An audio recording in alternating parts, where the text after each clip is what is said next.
you are set on not living a boring life. I'm going to go mountain biking. I'm going to sauna cold plunge. I'm going to work out. And if I have time, I'll work in between. And that's it's very simple. And some people are like, you're crazy for doing that. I'm like, you're crazy for not doing that. I think it comes back to simplicity. We're the ones that put the stress on ourselves with the more stuff that we want. If you want to live a simple life, you can.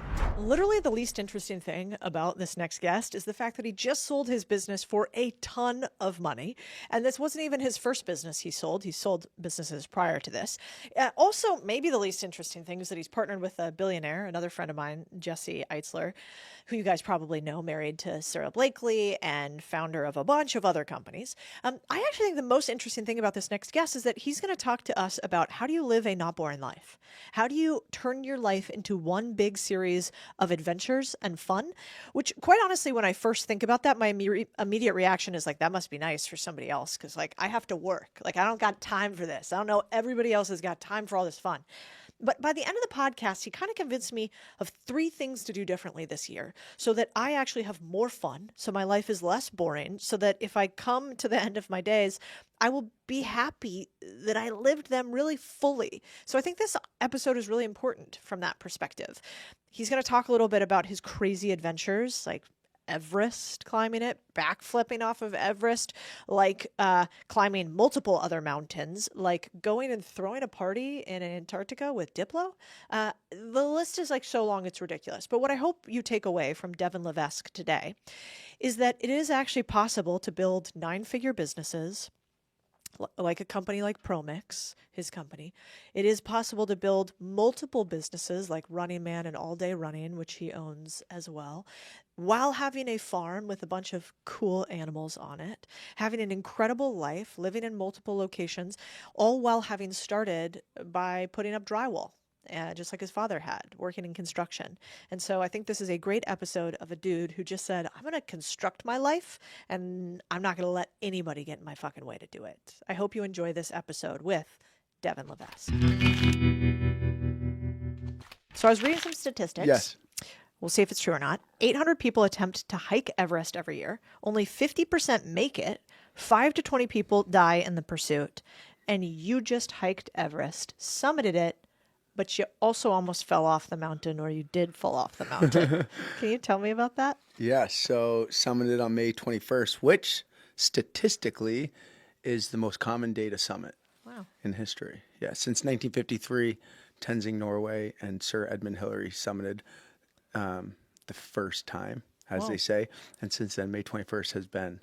And so I summited on the 21st. When I did a backflip off the top, and so it looked like I almost fell off, but I didn't. I was clipped in, so that's good. And then I started descending down. Wait, so wait a second. You get to the top of Everest, Yep. which takes you how many days? 47. Wait, it takes you 47 days? Yeah. Holy hell. I know. Okay, It's so wild. I got homesick. Nina, my girlfriend, came with me to base camp, which was a great 2-week experience. And then after that, yeah, you acclimate. You go up and down through the Kumbo Icefall. Try to just acclimate and get used to kind of what's out there. But when you're at the top after 47 days of hikes, and my understanding is you have to push really hard for the summit because there's like a window. Yeah, sometimes never a window. Right. Yeah, we got lucky. I mean, there was a open, clear bluebird day, and that's where you see everyone trying to, attempting. Everyone's trying to gauge what time to leave, what day, because 5, 10, 20 mile per hour winds, really 20 you're done, but 5, 10 mile an hour changes the temperature drastically. So it can go from 0 degrees or negative 10 degrees to negative 50 quick. And if you're up there when that happens, it's tough to get back down. It's not good. There's no helicopters after Camp 2. Camp 1, Camp 2, Camp 3, Camp 4, summit. After Camp 2, it's no man's land. It's a free-for-all. Yeah. And you're not just worried about the weather, you're also worried about your health, you're worried about your gear, you're worried about, your guide, your Sherpa, you're worried about yourself, your mental state, you're worried about the Nepalese. Look, some are super nice and some are a little sketchy. There is, known cases where they'll cut your lines and, push you off. And that's not just Nepalese, that can be foreigners as well, but it's a free for all. And why? And who's gonna catch you, at 25,000 feet pushing or cutting someone off? So, look, I don't know most of these people, and I I wasn't trying to trust anyone that close, you know, God forbid something happened. So I think there's a lot of things going through your brain while you're up there. But after I summited, I was, you know, I was descending down, and I must have been at, I don't know, 28 and a half, 28,000 feet where the Hillary step is. I went over it, and, you know, 20 minutes later, the whole thing collapsed and people fell off. You know, they fell thousands of feet down and dead.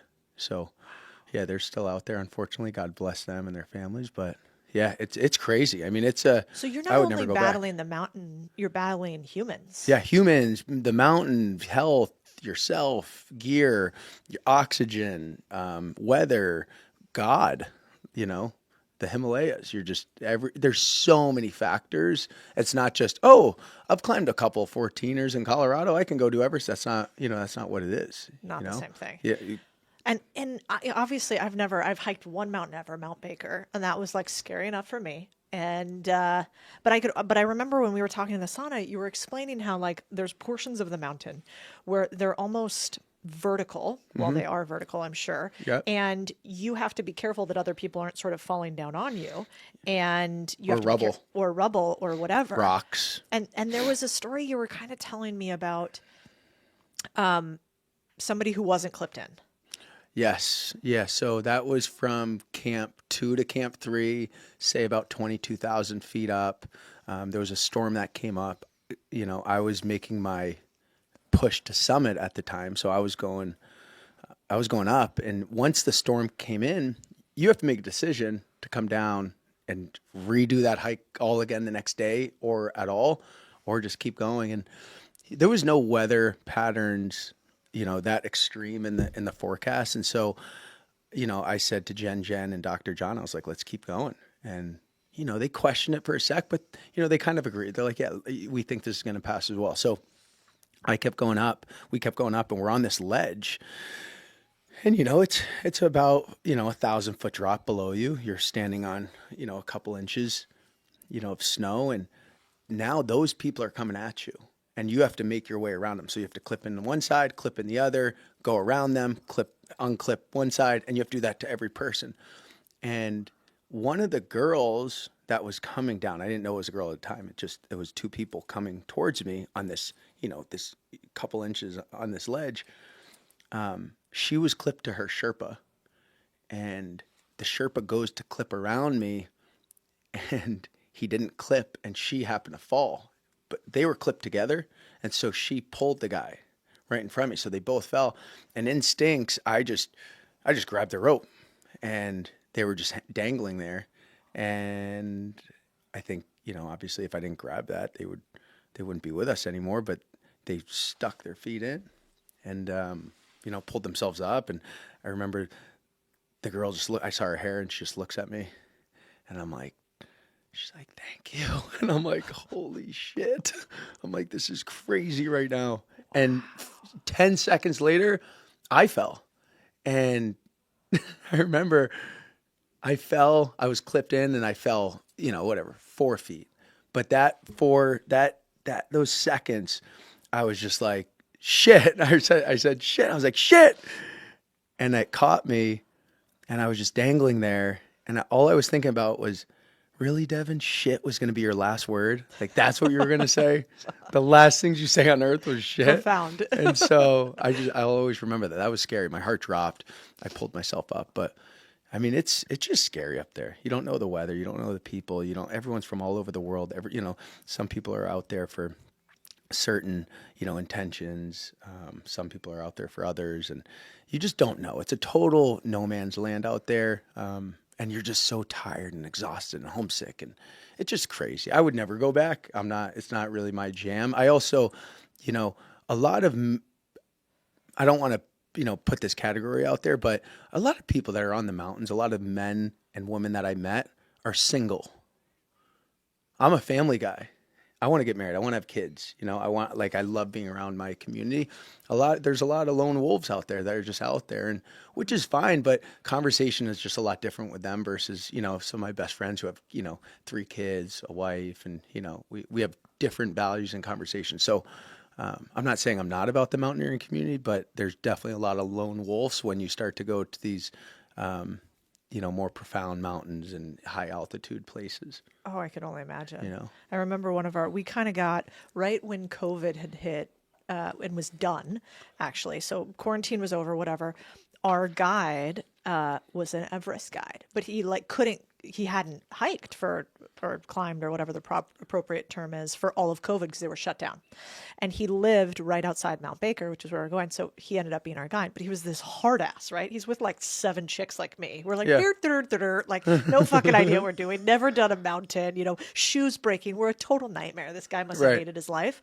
But it was really interesting talking to him because he was exactly that. Like he was one like, God, Mount Baker's for pussies. He's like, what are we doing here? He's like, well, why are we even here? And then number 2, I asked him, I'm like, God, how often are you gone? Why do you keep doing this? What drives you? And he was just a very different human. He had like a singular, almost addiction to that climb somehow. Which is cool. I also put those people in the same category of humans that are in the rat race on Wall Street. It's the same thing. It's just a different industry. You're still trying to climb the biggest mountain and do it the fastest and be out there. And, it's the guys and girls you see on Wall Street that want the bigger deal, want to invest more, want to make more money, want the car. It's the same rat race. And I just don't see that as freedom. Even if you're out in the middle of the mountain by yourself, you still have this mindset of more.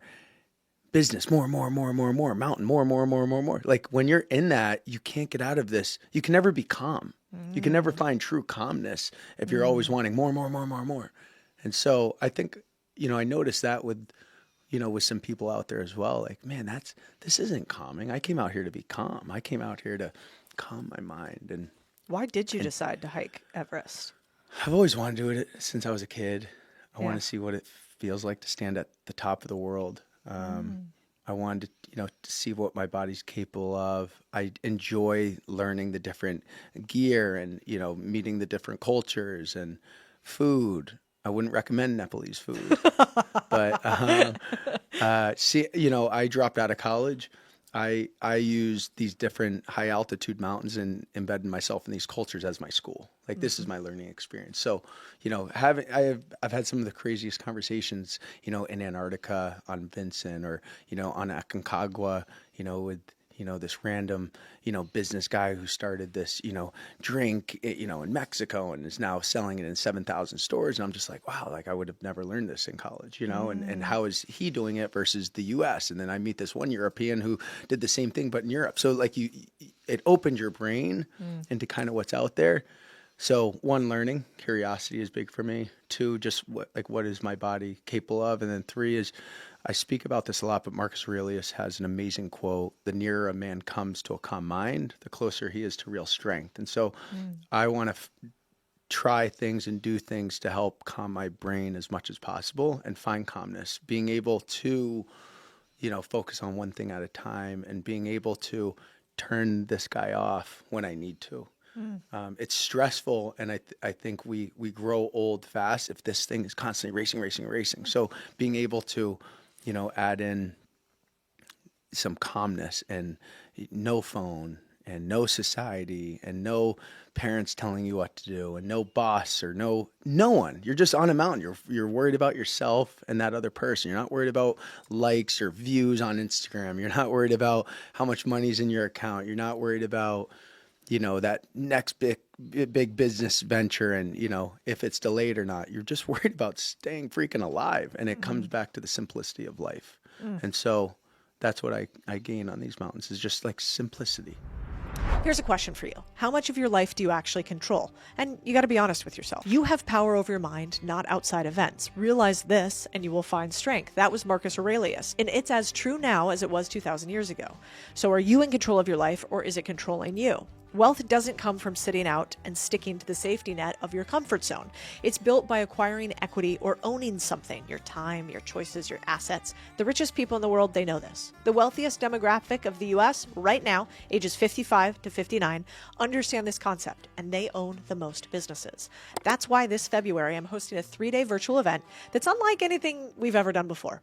It's your crash course in taking ownership, from finding the right businesses and spotting opportunities to negotiating deals and securing securing financing. We're not just talking theory, we're giving you actionable real-world coaching to help you build lasting wealth. This isn't just an event. It's a movement, what we call Owner Nation. If this is interesting to you and you want to acquire businesses, acquire more businesses, or grow your wealth, then I think you should be here. You should go to codiesanchez.com/MSM. There'll be all the information for you. Did you start doing these crazy adventures before you had some money and freedom? Yes. Yeah, I would say the first big one was the bear crawl. I wanted to see, So you didn't have any cash. What were you doing for a living at the time? I had a training business. So you were in fitness? Yep, fitness. And you were probably not making what you wanted to make? Or just I kinda was normal? happy. I mean, Yeah. I was living I was making How what old I were needed. you? 20 it was in 2020, so 5 years ago. Oh, So yeah. I'm 32, so 27. God, you've lived a lot in the last 5 years, I've last 5 years. done a lot. Interesting. Yeah. And before that, you were just quote unquote kind of normal. You hadn't done these crazy adventures. No, I was running nightclubs in New York City. Whoa. Yeah. That's a wild progression. Yeah. So And what? before that, I was hanging drywall. I was doing construction. Interesting. Yep. So how did you go from hanging construction to having a bunch of businesses, climbing Everest, Yeah. bear crawling marathons? Curiosity. I'm just really curious and try to just do my absolute best in every single thing I do, whether I'm pouring you some D-bloat, whether I'm making you a coffee, whether I'm on this podcast or, going to work out in the gym this morning. Like I want to do my best every possibility I get. Mm-hmm. And so any opportunities I've had, I think I just give it 110% no matter what. But, I grew up in a blue collar household and my dad hung drywall. And then when he passed, I got sent to military academy, got a scholarship to play football and baseball in college. And then dropped out.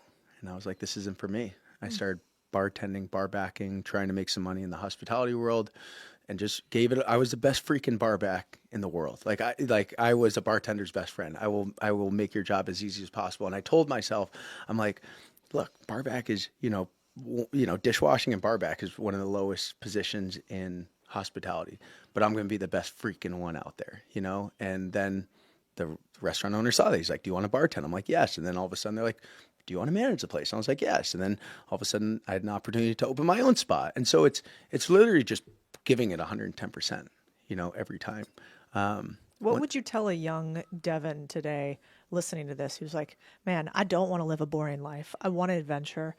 I want to do incredible things, but I don't really have much. Maybe I'm doing drywall right now too. Yeah. What would you tell them? I would say break up with the girl or guy that you're with and go travel around the world and get into hospitality and work at different restaurants around the world, learn different languages, and just be a good, kind human. Be kind, work hard, and just learn and be a sponge. Don't be a know-it-all. Just take it. And in that time, figure out where do you want to be in 5 or 10 years, and then work backwards. Is it a ranch in the middle of Colorado with cows and a wife and kids and your pickup truck and whatever it is? If that's what it is and that cost X amount of dollars, work backwards. How can you get there, right? How did you make your first amount of cash? How did I make my first amount of cash? I mean, I was training people in New York, and so I saved up some good money there, and then I built a training business and sold that. And that's kind of how I made my first million. And then I kind of doing just started kind of a normal business. very normal, but I had clients. Yeah. And I had cash flow with that. And then we had this product, a meal prep, and someone recognized that and they needed those clients. So if you have something that someone needs, you can sell that. Yeah. Anything. If you want to drink some water and I have the glass, this is for sale. Yeah. Right? And so I think you have a glass. I have a glass too. So I don't know. I just think it's creating things you like to do, because I think the passion and what you love is going to take you through the hard days, right? I used to love training people and making people struggle and sweat and sometimes throw up and get back at it, puke and rally. Like I used to really enjoy and working out with them. I used to enjoy it. I still do sometimes I'll just train my boys for fun and have some fun, but I genuinely enjoyed it. So the days where a client said, hey, meet me at 4 a.m. I'm like, frick yeah, let's go. I'll show up. Let's get it done. Let's get after it.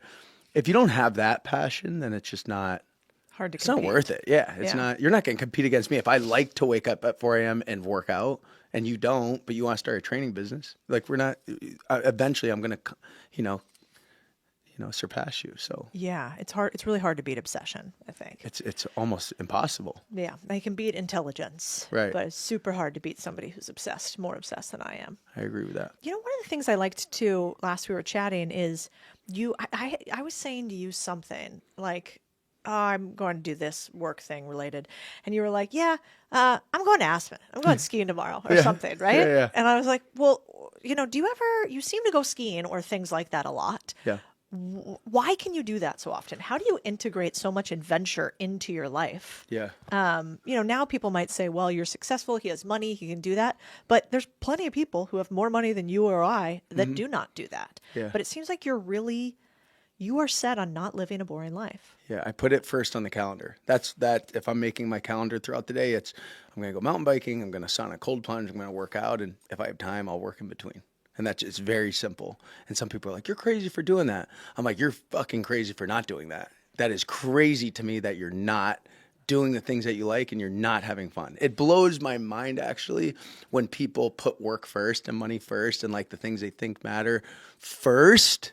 And then they're all like, man, I wish I went there. Man, I wish I was mountain biking more. Or I wish I went and travel. So go do it. Put that first and everything else will follow. Okay, maybe your exit is, or your acquisition, you selling the company is delayed a couple of years. But you had fun. At least you had fun, and you put the fun first and the things you love first. People do it backwards. You're right, we do. Actually, my husband always says there's 100% ROI on fun, which I think is not how my brain works. Yeah. But don't you ever worry about, like, what do you say to somebody who's like, but what if I do that and then I can't make enough money or I can't live? You can make, I can make money selling freaking flowers, training people, going to get a job as a barista. There's a million ways in this world to make money. I could go pick up dirt, put it in a glass jar, holy sand on it and sell the sand. Like it's not that hard to make money. It's very simple to make money in this world, especially in the United States of America. It's the biggest brand on planet Earth, the USA, right? It's not hard, especially in the US. If you're not in the US, I see people make money in Tanzania, Africa, selling random cow hides on the side of the road. Like there's random things that people just do in this world to make money. It's not complicated. It's just do it or don't do it. Yeah. And people are afraid, well, that's too much. That's too small amount to make. That's not enough. Well, that's on you then. You know what I mean? You got to start somewhere. When I rode my bike across America with a guest you had, Jesse Itzler, it was interesting how many people lived in tents and how many people lived a simple life. And they chose to live the simple life. They chose not to have the bills. They chose not to have, the cars and the watches and the rent in New York City. They chose to live a simple life. We're the ones that put the stress on ourselves with the more stuff that we want or the more things that we want to do, right? We put the stress on ourselves. If you want to live a simple life, you can get a tent. It's $100 on Amazon, if that, and go find somewhere on this earth, because the earth is big, go live in a tent. You have a fire, you have shelter, you get food. That's it. It's very simple. And we add the stress. Yeah, that's true. Yeah, and I'd give you shit about that as a thought, except you've actually done it in a bunch of countries and in the U.S. So it's sort of interesting because you spent time in Africa. We were just talking about your drink that you gave me, and you've done this. You've sort of like camped all over the place. And I've stayed in hostels. I've lived in tents. I've lived in mansions. I've lived in a lot of different types of places, and what I've come down to is simple, like simplicity. I try to clear my closet a couple times a year. I try to give away stuff. I try to have minimal amount of equipment in the kitchen. I try to have, just simple things. Try to wear the same shoes every day. Try to, similar shirts, similar pants, I mean, a couple of people are watching, they know what I wear. I wear like the same 5 things pretty much, and I try to. I try to live as simple as possible. And sometimes I get out of it a little bit. I have some fun, but I think it comes back to simplicity. You partnered with Jesse on a couple of big things. Yep. He, I imagine, gets a lot of people asking him to partner on stuff. How do you get somebody who is big and famous and maybe a billionaire to partner with you and to decide that you're the guy? Well, one, we're friends first. We like to sauna. We like to cold plunge. Like to How'd hang you out. meet him first? I met him. When I bear crawled the New York Marathon, he reached out, congratulated me. So that was like our first intro. You did an interesting thing, and then an interesting human found you. That's it. And then I went to his event, 29029. We hung out, had a crazy 36 hours. And then we kind of just stayed in touch. And he's like, hey, want to come to my house to sauna cold plunge? Yes. I have one rule. If Jesse asks you to do something, you do it. And so I went down. And then he's like, yo, that was fun. You want to go to the Hawks game? Cool. Done. Hey, you want to do this? Yeah. And I just kept saying yes. But each time I wasn't looking for anything. I was never like, Jesse's going to be my business partner. I never even thought about business with him. I was just like, this is a fun guy to hang out with. We have similar values: family, health, community, freedom of time, giving back. Those are my 5 main values I live by. And that's kind of what he lives by too. So we align on values. And we just, I don't know, there's no egos. We just like to have a good time, host people, sauna cold plunge. And I think we enjoy each other's company. And when he came to me about all day running, to be honest, I didn't even look at the paperwork. I know how much equity I own in the business, but like, besides that, I was like, I trust this guy, I saw it, DocuSign came in, I signed it. I'm like, let's launch this thing. It wasn't there's some people in the world that you just trust, it's like it's a good old handshake deal. And that's kind of how him and I roll. And there's no hidden agenda with us. It's interesting because that was one of Warren Buffett's famous lines was, one, you can't do a good deal with a bad guy, and that a contract won't save you. And so I think there's actually a lot of wisdom in that. Now, I am a crazy person and get very particular with contracts, but I think when you're young and you don't got much to lose, you can really shoot yourself in the foot by putting all of these what ifs in there. There's not even a what to start with. And like all day running, we all started at zero. We started at zero sales. We started at zero followers. We started at no one coming to Running Man. We all started at zero. And then him and I had the agreement of, okay, let's build this to something. Him and I started at zero with all day. Now, then we're building this together with the team and everyone. So I think everyone has to understand everyone starts at zero. It's not like, oh, it was just handed to you overnight. Everyone starts at 0 followers. Everyone starts at 0 views on the podcast. Then you're like, dang, I got my first 10 views, 20. I got my first million views. This is crazy, right? That's like right. we all That's start how it at goes. 0. And so the what ifs are so unnecessary just in life. What if it doesn't? We're naturally thinking that, but we're all starting at 0. So just go. Just say yes. Yeah.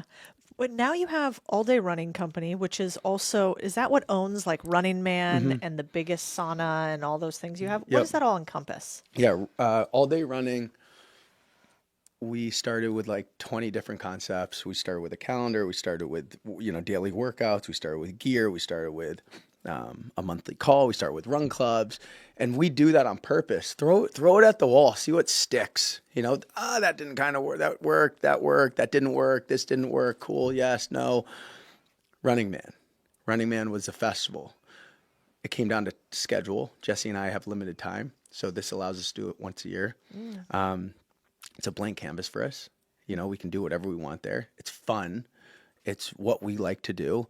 And so, we launched Running Man 3 years ago. We're going on, this is our 3rd one this year. We'll have explain what it is really quickly. Running Man is a running festival in the health and wellness community where there's no first place, second place, or third place.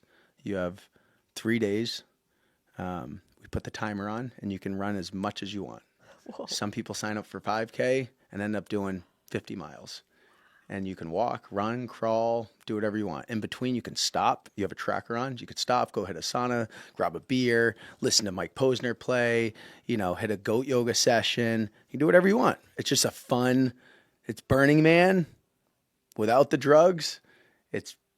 And more running. That's all it is. It's a cool idea. It's a 3-day festival in Georgia, and we just host it. We go down and literally just party for 3 days. Yeah, run you guys invited me, and I was like, I hate running. I'm so nervous. This sounds awful. No, I have a conflict, but I'm going to come next year. I told Jesse. Last year I did 4 laps, and then I had 30 beers. That was my running. That's what I did. That's amazing. That's what I did at Running Man last year. You know, what's kind of nice, because with the new year and everything, you're thinking about goals, and it's like, I'm going to do this, and I'm not going to do this. And sometimes I can get really prescriptive, but half the time it's just directional. Right. Like, go someplace where more people are running, where you could be running more often, and you'll probably do some more, and then don't get that serious about the time or the specifics. Yeah, don't get serious. Life's too short to be too serious. Is that a motto of yours? Yeah, look, there's some things where I'm like, what the frick? But a lot of times I'm like, Chinese farmer, right? It's you just got to kind of go with the flow. What do you mean by that? So my girlfriend showed me this clip, Chinese farmer. If you're listening, you should go watch it. It's 2 minutes maybe. And it's basically about this Chinese farmer that, he goes through all these obstacles in life, and each obstacle actually ended up being what it was supposed to be. It wasn't right and it wasn't wrong. It's just what it was supposed to be. And that's kind of the gist of it. Life is just what it's supposed to be. If we mess up on the podcast, that's just what it's supposed to be. If I say something out of line, if I say something good, that's just what it's supposed to be. And so it's not overthinking good or bad. It's just going and just kind of going with the flow. What do you do when you make mistakes? Like, how do you get over a mistake? Is it that? I just don't make them again. Yeah. I know what I did wrong or I messed up on. I will never make that mistake again.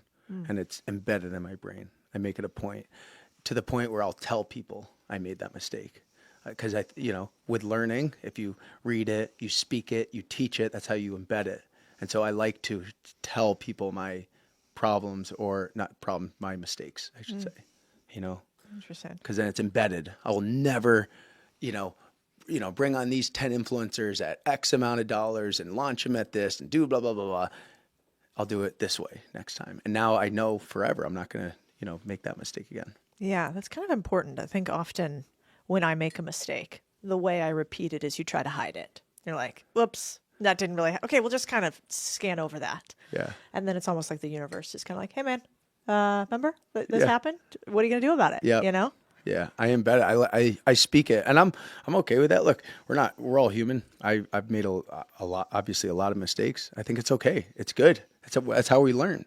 I look at mistakes as that's a school. That's the learning experience. I made an investment maybe like 4 years ago, and the investment it was a small amount. I think it was like 10 grand to make 250. It was a great return, right? And on the day where I was supposed to cash out the 250, I didn't know how to cash it out. And so it delayed, and the stock essentially started dropping so that 250 went to 50. And I was just like, holy shit, that was a $200,000 mistake I just made in one day, because I just simply didn't know how to cash it out.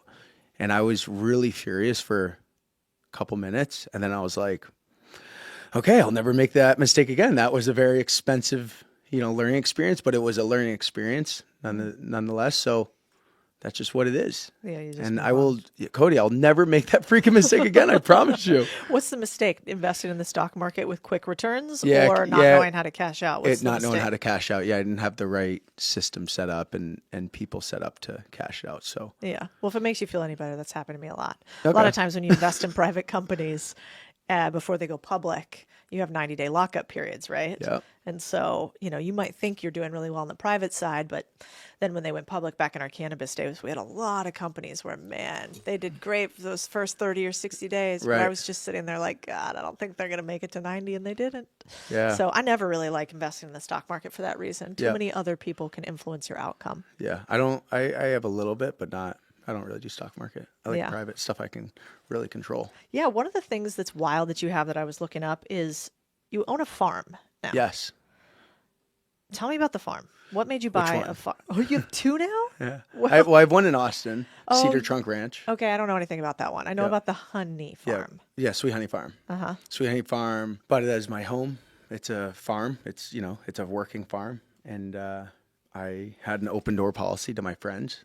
come by. I harvest my cows. I harvest, the food in the garden. Here, come get it. And like by harvest, you're there, like I have a team. Yeah. Okay. Yeah. I grew up you in hired some Idaho and New people. Hampshire on a farm, and so I know what needs to be done. But yeah, I have a team that runs it. Is that really expensive?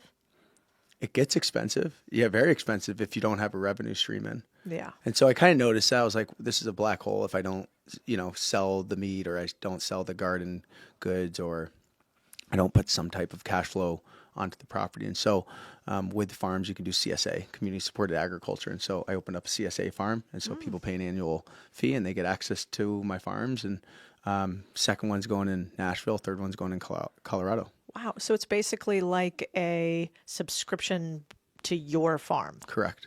And I get an allocation of a certain amount of vegetables or meat or something. whatever you want. Yeah. I have the unlimited policy, but everyone's very respectful of, they take what they need, Interesting. You don't have people coming in and grabbing 100 tomatoes and, it's not world Because end. you screen them. Well, yeah. And it's just like people are respectful. Yeah. I screen everybody. I do a sauna session with them.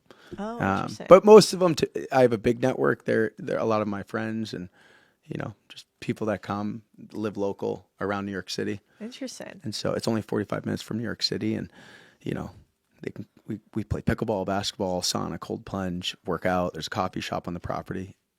Pro Mix. I have my Pro Mix juice bar, and my chef cooks stuff from the farm, but it's all my friends and it's all free. You That's pay one fee. There's no upsell. I think you there's can come too many. whenever you want. Yeah. 9 to 5. We're open every day. Interesting. There's too many nightclubs. There's too many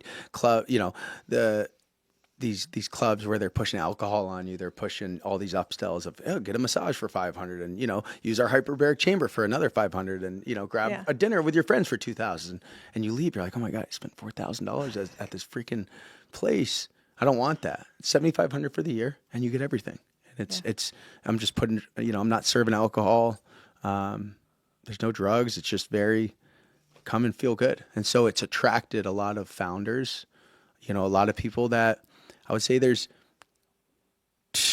maybe 20 members there that have all sold their company for over 200 million. They cashed out and they just come for the day and hang out.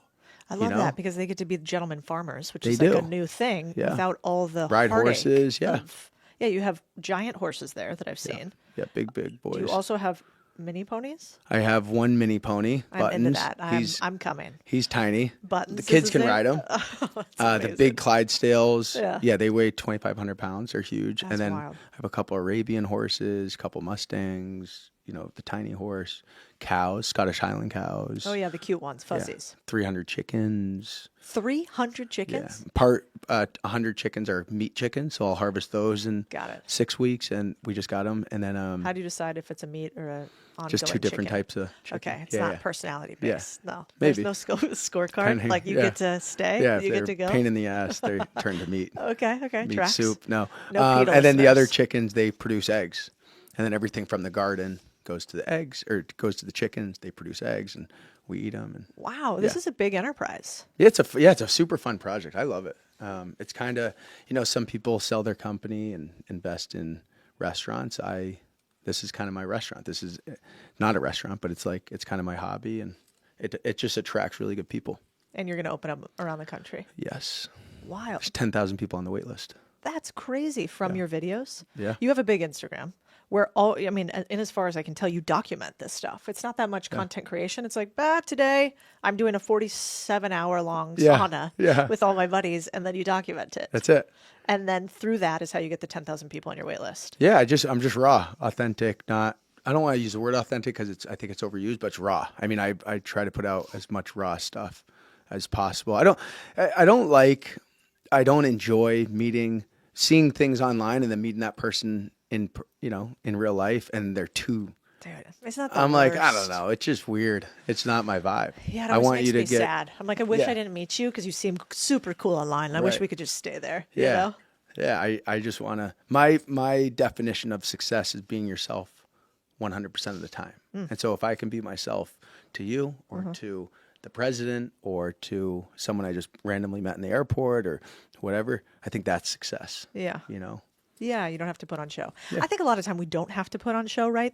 we just do for whatever reason. Insecurity, we're young, we're idiots. Yep. I've done that many, many times. Of course. And then you realize, like, actually, everybody can tell. Yeah. Eek, it's not a good look. Yeah. And you'd probably be cooler if you just acted like who you were. Way cooler. Yeah. Plus, the internet's full of everything. I Yeah. mean, you have a bunch of people that want to follow you talking about horses and honey and working out. And there are people that are really into like anime and popcorn. It's Audience insane. for all. There's 8 billion people and everyone has different interests. Yeah. You know, and you're never going to please everybody, obviously. That's very true. You know? So it's like just do what you want and what you like. And then what you put out in the world, that's what you attract back in. It's a law of energy. It's very simple. Do you think that a lot of this sort of free thought and being who you are and living this big, huge life goes back to sort of your dad? And you've talked about some of this publicly before, but, you know, how he passed and your relationship with him. Yeah. I think he was pretty, he did what he wanted. He was very stubborn. Yeah, he was a stubborn, like curious, you know, he climbed Mount Rainier. He climbed some mountains. He was, you know, back when he was a kid, he was Boy of the Year for the Men and Boys Club of America. He got invited to the White House. Like he did some cool things as a human, but he was definitely very stubborn in the sense of he just wanted to do what he wanted when he wanted, you know? And so I think that probably translated over. My mom's like that as well. All my sisters are very free spirit. They all, you know, one lives in Hawaii, one lives in, you know, Oregon and New Hampshire. Like they're all over. Everyone's very independent and doesn't necessarily let society impact the decisions or a degree or, you know, what society calls success. It's kind of like, what do I was taught to like define success as my own. And so, I don't know, I think all my sisters and kind of how I grew up was always like that. And so, I don't know, that's just how I live. Yeah. Do you think that kids these days need to go to school, that university helps? I think it depends on, you know, how you learn. I think some kids are amazing in school and that's they need to sit down and they need to be taught, you know, X, Y, Z on a board. And some are like, I need to be outside and be touch with my hands. You know, some are visual learners, some need to read it, some need to listen. I think once you understand how you learn, then freaking deep dive into that. I know me learning is sitting here with you or traveling to different mountains or climbing to top of the world or, you know, putting my body through mayhem, you know, in the bear crawl or riding across America or going to Antarctica or hosting an event with Diplo in Antarctica. Like, I don't know, just like doing different things. Did you do that? I did do that last year. That's my school though. You know what I mean? That's my school, not so back to I think some school is great, but what's your school? So school is good, but define what your school is. Maybe it's Harvard. How does one find that? I don't know. I think you just do. You just go. You just try different things. Yeah. So say you try a lot of stuff. I think a lot of people don't know if they like it or not. Like, what's your process for like, I'm not going to do this again. Or I liked that. That was great. Do you sit and think about it? Is it just a feeling? Do you go with your gut reaction? How does a young person actually decide what is their school? I don't know. If you get those butterflies inside when you're doing something, you're like, that was fun. You know, like think of a time back when you were a kid or a teenager or in college or any time in your life and you got those butterflies inside. Was it helping someone? Well, then maybe you should try some philanthropy things. Was it building something? Maybe you should look into architecture, building houses, you know, building a company. You know, was it reading? Maybe you're meant to be a freaking lawyer. Maybe you love reading. Maybe you're meant, you know what I mean? Like everyone's different. But you got to try. I've tried so many things. And so I know exactly how I learn, and I just deep dive into that every day. You know? What did you do with Diplo in Antarctica? Which is a weird question to ask. Yeah. We hosted 150 people on a ship on the coast of Antarctica for 7 days. We jumped in the water. We, you know, had, you know, saunas, and we did yoga, and he performed, and it was just a fun 7-day trip in Antarctica with 150 random people. Why? So you just do kind of like these, it's almost like mini businesses. Yeah. Like there's just like this is a cool idea. Let's try it once and see if it works. Yeah. That's interesting. Have you always done that? Yeah. I mean, I was in survival mode since I was 16, since my dad passed away. I got to pay my bills. I don't have anyone paying my cell phone bill. So I got to pay the $60 a month. How do I do that? Okay, well, what if, I was in military academy at the time and no one would, pay for my cell phone, and, every other parents were paying. I didn't have that luxury. So I was like, how do I pay for this $60 a month? I'm not making any money, but I have $10. And so I remember I snuck out of, I don't think I've ever even told this story before, but I was in study hall in our rooms in the barracks at Valley Forge Military Academy, and I had like $10 on me, and I needed to pay my $60 bill. And so I snuck out the window, and I go to McDonald's. And meanwhile, Valley Forge is $60,000 a year. I was on a scholarship, and so there's a bunch of rich kids there.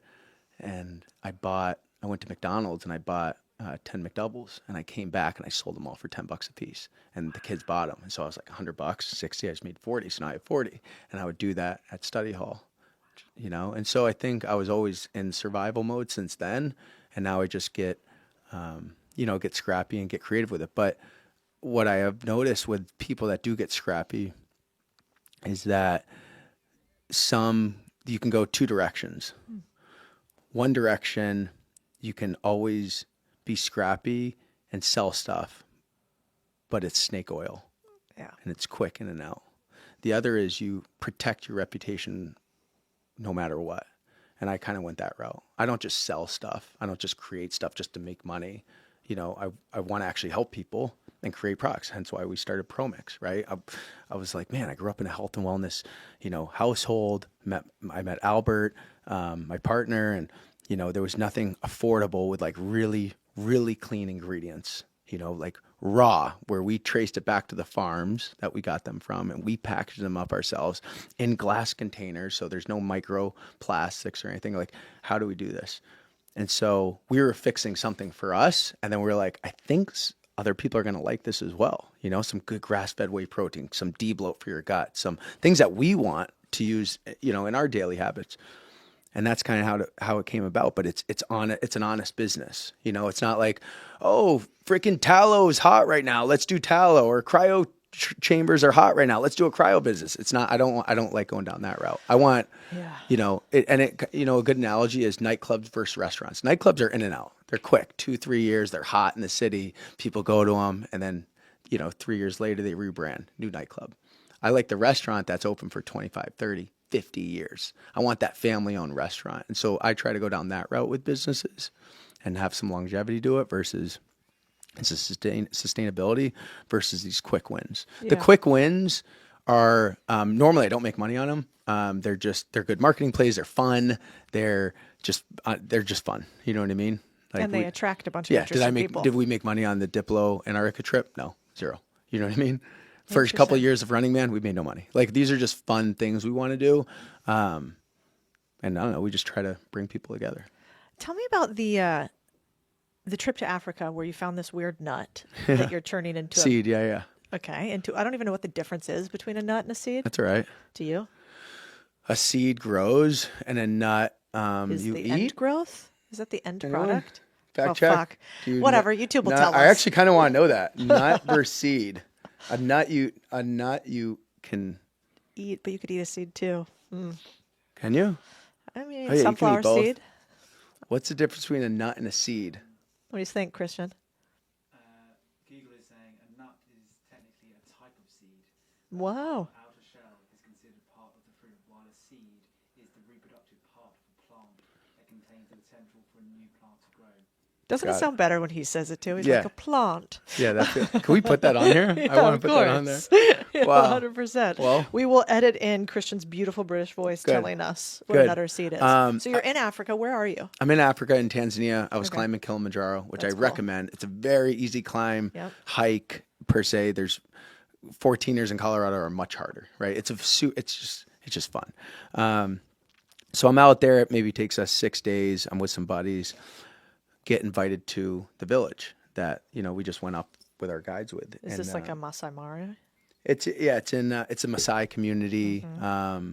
It's a couple hours outside Tanzania, and so I'm just eating some goat and some other stuff that they give us, and these kids were coming up to me with this seed, and the seed is huge. I didn't know what it was at the time, but it's called the baobab seed. And the baobab seed has an insane amount of vitamin C and an insane amount of potassium. And so I was like, there's got to be something I can do with this. This is a really cool concept. So it's like the size of a football? It's huge, yeah. And so we had Promix at the time. And when I hear, 4 times the amount of potassium, 4 times the amount of vitamin C, I'm like, I want to take this every day. And so I bring it back to my partner and I'm like, what can we do with this? And I've always been big in gut health because gut is, your second brain. It's where your mood, your energy, 70% of major diseases are formed from your gut. And so if you can get your gut on point, you're good, you're that much more de-risked from death or diseases. And the 2 things in your gut that you really need to be focused on is pre and probiotics, pre and probiotics. So they are 2 bacterias that work with each other to essentially fix your gut liner, to help break down food, right? So it can then the nutrients can go in your bloodstream. And most people don't take prebiotics, they'll take probiotics and they think they're taking them with yogurt. But once you have artificial flavors in yogurt, right? Or it takes out the probiotics. So like a lot of people aren't even taking probiotics when they think they are. So these are pre and probiotics. There's natural prebiotics in the baobab as well. Put turmeric in it for inflammation. And then organic oranges for flavor from Florida. And it's called D-bloat, and it helps flush your pipes in the morning, and it helps clear your gut, and it helps fix the gut liner. And it's quickly became our top product. And I mean, you got to see the testimonials here. I mean, people had acne for years, and they started, taking it for a month, and boom, their face is clear. They were constipated on the regular, not anymore, right? People's mood changes when your gut is better, when your gut is healthier, when you don't have a leaky gut, when you have good nutrients, right? I mean, I don't want to sound cliche, but it's really about what you're putting in your body. And if you can put some good fuel in your body, everything else starts to make sense. You wake up with less anxiety. You wake up happier. You wake up like, wow, like I don't feel like 1,000 pounds right now. I feel a little bit lighter. I feel happy, and it all comes down to your gut. Do you drink alcohol? I drink alcohol. You do? Yeah. I've recently, pulled back on it just based on some studies, and I'm a weed guy. Yeah. I like weed. Really? Yeah, I'm a weed guy. Okay, I could tell the hat. Is it the hat? I don't know if it's the hat or the overalls. Yeah, but I wouldn't be shocked if you told me that. Yeah. I like that. Yeah, I like I weed. used to do some of it, but it got too intense. Like the amount of THC that they're putting in stuff today, I think is fucking criminal. Oh, it's honestly. crazy? Yeah, it's got to be real careful. But you probably do like more organics and like as opposed to synthetic. But a lot of the stuff that they're creating like just has never existed in nature before. And so anyway, I'm biased because I was in cannabis for quite a while, and I saw a lot of people starting to get cannabinoid hypermeiosis syndrome. Which is? Well, they haven't been able to do enough research on it, so there needs to be more research. But essentially, two of my family members got it. It's where you get violently ill by using cannabis. And this is for people who are using it quite a lot. But it's almost the opposite of what you think with cannabis. Like they give cannabis to people who have, are going through chemo, right? And so this essentially, it turns off some of your cannabinoid receptors is what they think happens. And so it's wild. Like, I mean, I saw it firsthand.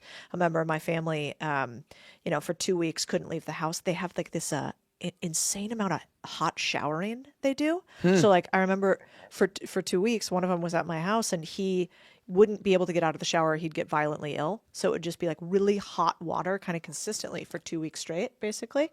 Lost like 25 pounds. Whoa. Yeah, that's not fun. No, but like everything in life, there's pros and cons. So definitely if you drink too much, you'd have other things. So But then again, if you drink too much, you might have the best ever time with your boys. You know what I mean? You might have the best story ever. That's my problem. I love Huberman, but sometimes I'm like, man, where's the joy? Yeah, Taking it all. Yeah. Sometimes you got to have 30 beers with the boys and just have at it. Could you have 30 beers at once? I'd be dead. Yeah, I mean throughout the day. Yeah.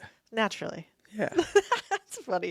The way you shrug it off. Yeah, 30. Yeah. Then you sauna and I sponge immediately following. Sauna, cold the next day, and you're boom, right back at it. And you're ready to go. It's like the Wolf of Wall Street clip when he just gets Have you seen that clip? You got to No. put the clip in. Okay, right? what's You the know clip? what I'm talking about.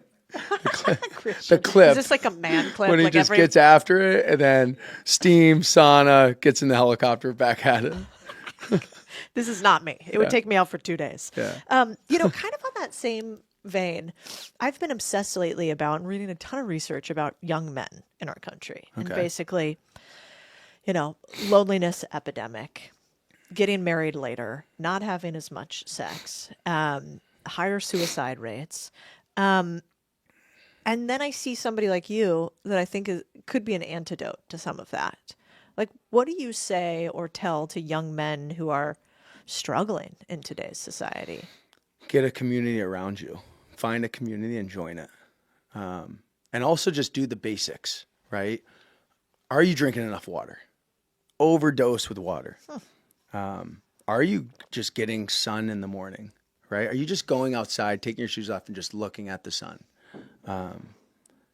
The community is big because, you know, we as humans make 250,000 decisions per week. And with those decisions, normally they're just up in our brain and we're not talking to anyone about it. When I have a big decision to make, I have a group chat of 12 of my buddies. I call each one of my buddies and I say the exact same issue to each one. Yo, I'm going on Codie's podcast. I don't know her, you know, yada, yada. I don't know what I'm going to talk about, blah, blah, blah. He gives me an answer. I say the same thing. Yo, I'm going on Codie's podcast, blah, blah, blah. I don't know what to, he gives me an answer. And I go down the list. And out of those 12 guys, I come up with my answer. And now I'm here in the podcast and I feel good. You know what I mean? Yeah. Obviously an example, but we go through so many decisions and we don't have people to lean on. And so, yes, the suicide rate is going to skyrocket. You know what I mean? Yes, you're going to be depressed because you're making up these stories in your head. It's called the vicious cycle, right?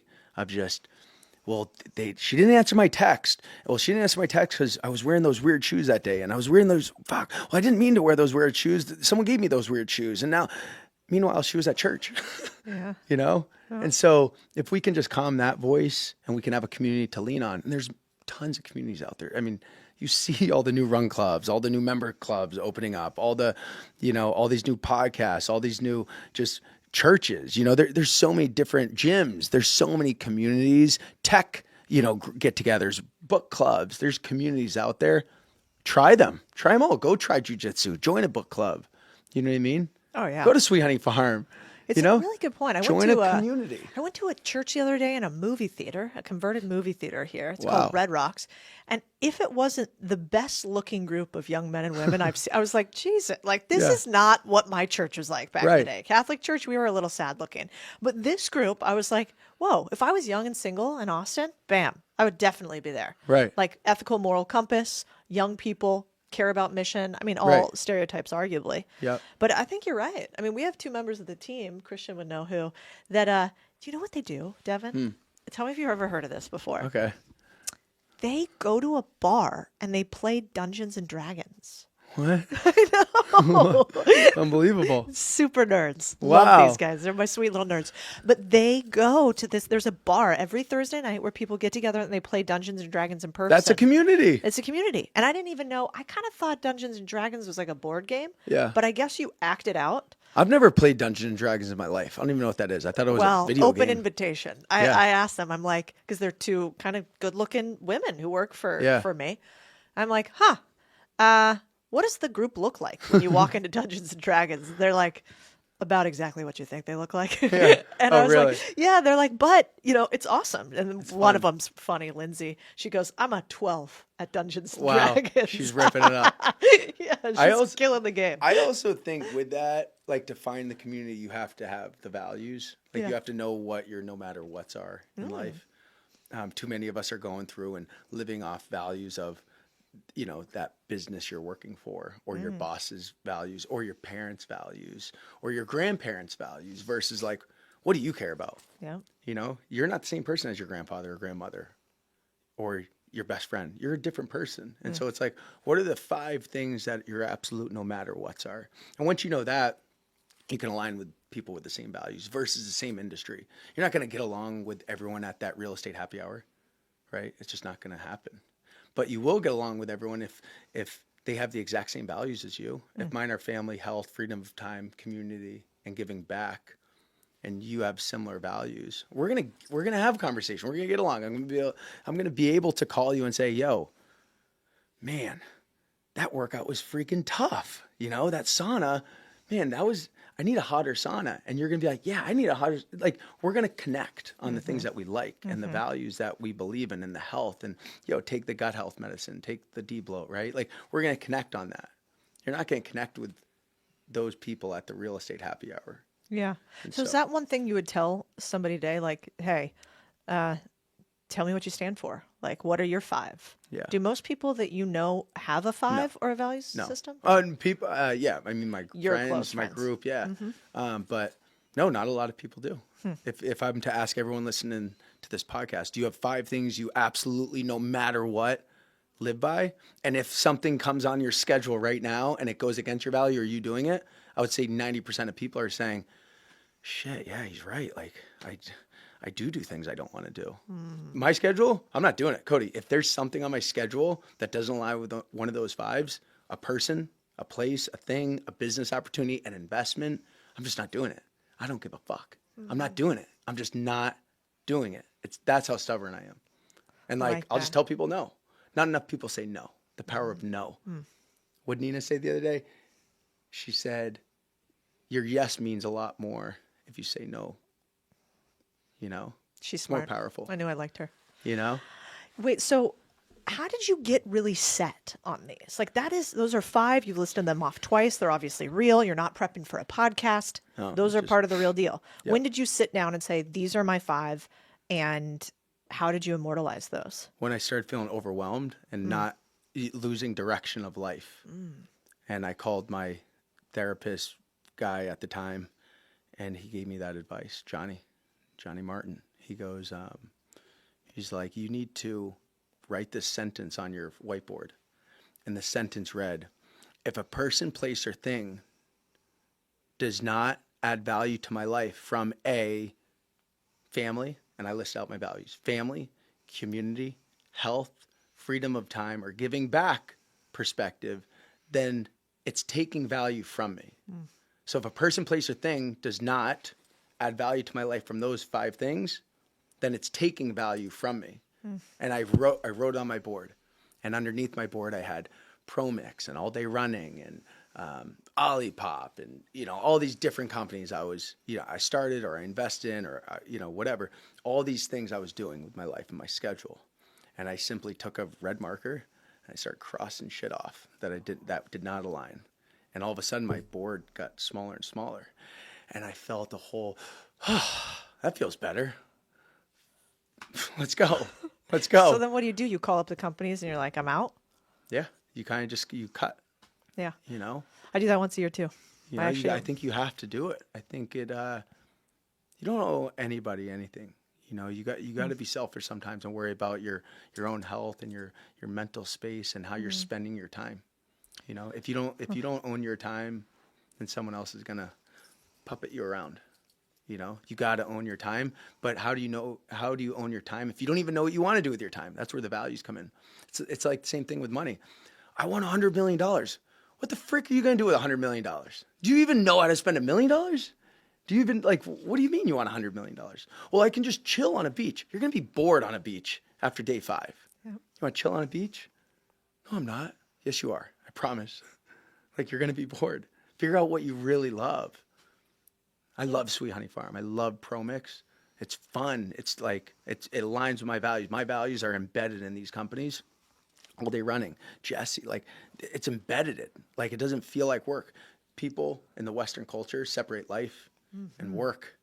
It's all life. It's all 24 hours. It's all life at the end of the day. And so why are we separating things and categorizing? It's life. Our time that we've spent here so far, we're never getting it back, ever. Ever. It's no one's creating a time machine. So it's you gotta own that time and know how you're spending your time. And I think the values are something you can lean back on to de-risk the decisions, the 250,000 decisions you make every week. That's really good. Yeah, one of the things that I learned early on if you're going to invest or do multiple businesses, is that every year you got to prune just like a rose bush. And I remember one of my mentors saying that to me. He's like, I wish that you were smart enough to make the right decision every single time, but you won't be. Yeah. And he's like, so if you know you're not going to be, what do you know you got to do? Get a pair of scissors. And so every single year there's going to be some cutting. But I think I fall into the camp of often waiting too long. You know, I'll let him hang on. I'll really try to fix it. I'll try to be the good partner. I'll try to meet them. And I think that is where misery really starts. Yep. So, I agree. So is this a process that you do continuously on a weekly basis, a daily basis, a yearly basis? Yeah, all the time. I'm constantly looking at, I don't do anything if it's not in my schedule, Yep. an Outlook. I look at my schedule.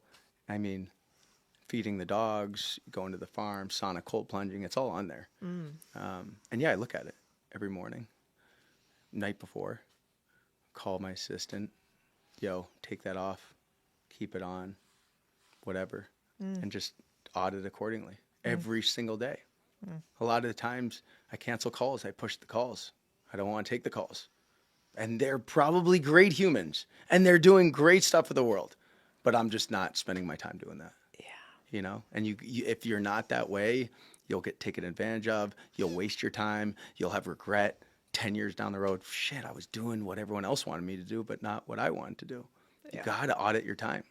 So true. Yeah. I have a guy I really admire, Tim Ferriss, who's become a friend, and he's coming out with his new book, The No Book. Cool. And, you know, he was kind of laughing about, like, you would think that's not that long of a book, but he's like, actually, all these things creep in on you every single way possible. And so life is this series of, like, they want you to say yes to things, and you've got to figure out, how do I say no more often? Well, yeah, and then, you know, everyone's going to say, well, how am I supposed to pay my bills? Well, how about the guy I just spoke about that's in his tent in Arizona that doesn't have the bills?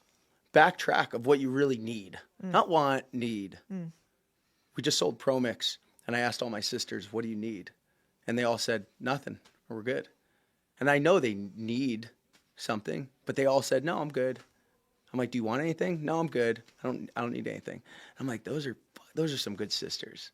You know, they're not leeching. They're like, how can I help you, Dev? And I'm like, cool.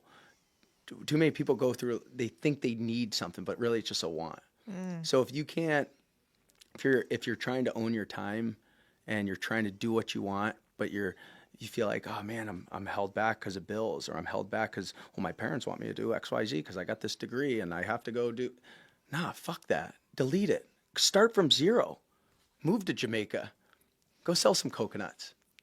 You know, get a place that's $100 a month. You know We had what Paul I'm saying? Saladino on here. He moved to Costa Rica. He brings coconuts with him to the airport everywhere. You know, one of the cool parts about a podcast like this and why I like bothering people like you is because there are so many ways to live. And like when you get to see these other humans, whether it's traveling or just listening to a podcast, you're like, that motherfucker doesn't seem much smarter than I am. Those two aren't that much, and they can live these lives. What's the deal? Yeah, I'm not that smart. I'm a D neither. student. I'm like, look, I'm just figuring out like everyone every day, and everyone's like that. I've met the richest people in the world. I'm talking Elon Musk, and I've met some of the poorest people in the world, and every single person in between is everyone's trying to figure it out. You know what I mean? Everyone's trying to figure it out every day. All of us. Maybe I was running late today to the podcast. I'm just trying to get through the traffic like everyone else. You know what I mean? 100%. Yeah. So if we were to end it with one thing, which is, well, actually, you know what I want to end it with? Yeah, that I was go. going to ask you. Yeah. Can we do a fun segment? Yeah, I'm down. Okay. I want to do rapid fire questions on your gym and your farm. Okay. Jim. Rapid fire. Favorite animal on your farm? Sir Peppercorn, my horse. Which one? Big one? He's like a spotted thoroughbred. I love him. He's great. Okay, we'll find him on your Instagram. Yeah, Sir Peppercorn. Okay, I like it. Most expensive animal at your farm? Sir Peppercorn. How much did he cost to buy? He's a $75,000 horse. Wild. Yeah. Okay. Favorite piece of gym equipment? Ooh.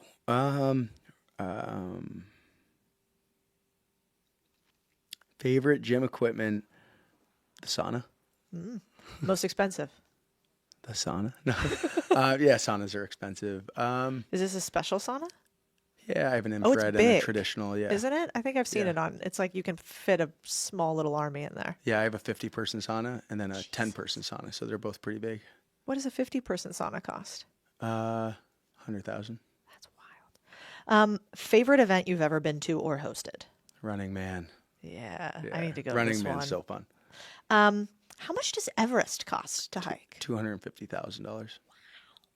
And 2 months. That's wild. Yep. And no sponsors. That was all out of pocket. I didn't want any thing deviating me and my brain from drink this, try this, do this. Good point. Yeah, it was. Yeah, all you didn't me. want to have to like make content on the No. mountain. I did test my company ProMix. We Yeah. created a blood flow product, and it's beets and berries, and it helps get circulation going, so you're a little bit warmer, and blood flow is essential for your body. That's why your heart's pumping, and so I tested that on there. But besides that, yeah. That's crazy. You were testing new products on the mountain? Yeah, Yeah. you must believe in your shit. Oh huh? yeah, I do. Yeah, I do. You just sold ProMix? Is that what you said? We did, yes. I didn't realize that. Yes, Is this a big exit for you? yes, it was. Oh, that's amazing. All right, Yes. wait a second. Yep. That means we should cheers. Cheers. Man, that's a big deal. Yes. I know you've sold a few companies, but No, this was the biggest so far. that's amazing. It's hard to build something in general, and then real hard to build something good enough, strong enough that another person wants to take it over. Yes, it is. It's Yeah. hard. And you sell a lot of this per month. Can you say how many units you do, or is that Oh private? man, it's private, but we do a lot. Like Yeah. hundreds of thousands. That's People drink this every single month. D-blow. Yeah, it's good. That's amazing. Okay, let's end with this question. So, new year, new you. People are like that everywhere. You have what appears to me to be like a wild amount of motivation and sort of grit to grin and bear really terrible things. How would you inspire somebody else to do the same thing? How would you inspire somebody to keep going when they don't want to, when it feels terrible, when it seems like they can't? Yeah. We're all faced with life, and life only gets you to a certain level of grit. It's those times where your body feels like it's going to break down, or your brain's about to give up, or it's cold, or your feet are frozen for 12 hours, or you're, at mile 24 of the 26.2 marathon. It's those last couple miles that you start to learn things about yourself massively. And I can't teach that. No one can teach that. You just have to do it. And a lot of the times it's in some type of physical adventure where you learn the most about yourself. And when you can take that information and implement it into your business and life, it's where you start to separate from the rest. And so that's my motivation, is it's my learning. It's where you learn about everything. It's about really yourself. And so many of those times where my feet were frozen on Everest, or my body was giving up on the bear crawl, or, I'm doing rim to rim to rim in the Grand Canyon, and I'm like, holy shit, I can't feel my legs anymore. It's those last couple hours, the last day, that you start to learn who the frick you are, and that grit level, you got to just keep increasing it to an extent, right? I'm not saying, risk your life, but I am saying, like, it's important to add in those grit challenges, see what this body's capable of, because it's pretty remarkable what the human body can do. Yeah, you're right. I actually have a bracelet I wear that says, that I give out to people. It says, remember who the fuck you are. Yeah. And I think it's a good reminder, because a lot of times we forget we're way more capable than we think. And it's really easy on the internet to tell people that all the excuses and the reasons why they can't. And part of the reason that I do any of this stuff we do is I think that's fucking terrible. I think like the biggest crime you could commit against another human is trying to get them to not believe in themselves. Yeah. And it's so much easier. You sound way more sophisticated when you talk about all the reasons why things won't work. You sound Pollyanna as fuck when you say that you might be capable of a lot. Right. So I like your mission a lot, because you Thank you kind so of much. show it live. Yeah, I appreciate that. So Devin Levesque Yes. on all the socials, mostly on Instagram. That's where I watch you the most. Instagram, yeah, YouTube, TikTok, but only for a couple more days. No, fuck the Chinese. Yeah. We'll keep it American. Yeah, it's Even if all Zuck does all censor Instagram. us, we're going to go with Instagram. That's okay. Yeah, hit me on Instagram. Yeah, okay, amazing. And then Pro Mix as well. Pro Mix. And we'll check out this drink, which I'm digging. So thank you for bringing me some D-bloat. D-bloat. I'm into that. Yes. African baobab. Baobab. Baobab nut seeds were unclear. Could be either. Seed. Definitely a seed. Definitely. It has the seeds inside, technically. Yeah. There's no such thing as a healthy sedentary person. Oof. This is a non-negotiable. It's a one core principle that they must get down is you have to be physically active. What are the top 3 things that you recommend for high performers? Very easy. Number 1, She is a physician. She is a New York Times bestselling author. She's an expert in geriatrics, in nutrition, in health, and longevity. Dr. Gabrielle Lyons. the more overweight you are, the wider your waistline, the lower the brain volume. Fatter you are, dumber you are? You heard it here, folks. Okay, just make sure I'm tracking. The average American is eating around 300 grams or so of carbs a day. The recommendation is 130 grams. Wait, what? Anything above that, you have to earn through exercise. You cannot wait for motivation. It's never going to come. The fact of me not taking that action, number 1, it compounds. Number 2, you're going to worry about it all day. And number 3, you are slowly actually getting more unwell. So The Body Reset, all about how you should eat, exercise for fat loss and health. We're going to nail it all today in as little time as possible with the one expert I trust more than anybody else, Dr. Gabrielle Lyons. If you feel like your brain isn't functioning at the level that you want it to function at, or if you feel like right now in your life, your health overall isn't at the tippy-tappy, don't worry, you can see my doctor. Gabrielle Lyons is going to break it down for us live. Let's get into it with my friend and trusted confidant who now becomes your doctor too. On the Big Deal podcast, I'm Codie Sanchez. Why should someone who just scrolled to this and is listening, why should they stay here? What are we going to give them from listening to this episode? Any entrepreneur, anyone interested in business or doing well in life cannot outpace their biology. And if you want to do well or achieve or whatever it is that drives you, you must be healthy. It's how to eat, how to move, how to think, how to recover, because we all know that there's a huge delta between information and action. It's exactly what to do. Yeah, I need that. I don't actually want to guess. I want to be bossed around when it Great. comes to I got health. you covered. I know you do. You're And always bossing me recipes. around. Here's what to eat. Yeah. Yeah, because you've had 2 kids. Yes. You work And a man-child. nonstop That's right. and a very large former Navy SEAL man-child. I know. This is how we became buddies. And yet you're jacked and healthy and have a huge business. So actually, let's start here. For entrepreneurs, it's not just about being healthy and having a 6-pack. There's a lot that your studies have shown that I've seen that say there's ties between exercise and brain health. What do the studies tell us about exercise and brain health? Well, first of all, exercise because you are focusing on muscle. And for those listening, muscle is the organ of longevity. It is an organ system that we have taken for granted forever, meaning the thyroid is also an organ system we have no control over. Skeletal muscle is the only organ system we have voluntary control over.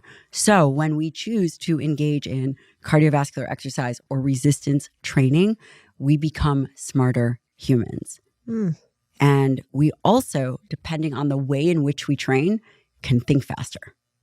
What is the right way to train in order to think faster? Train fast. And does that mean like I'm doing sprints? Yeah, some kind of sprint interval. So here is how I think about training. First of all, here's how I think about muscle. Muscle is the sink for metabolism. For the entrepreneur, they are worried about brain function. They are worried about Alzheimer's.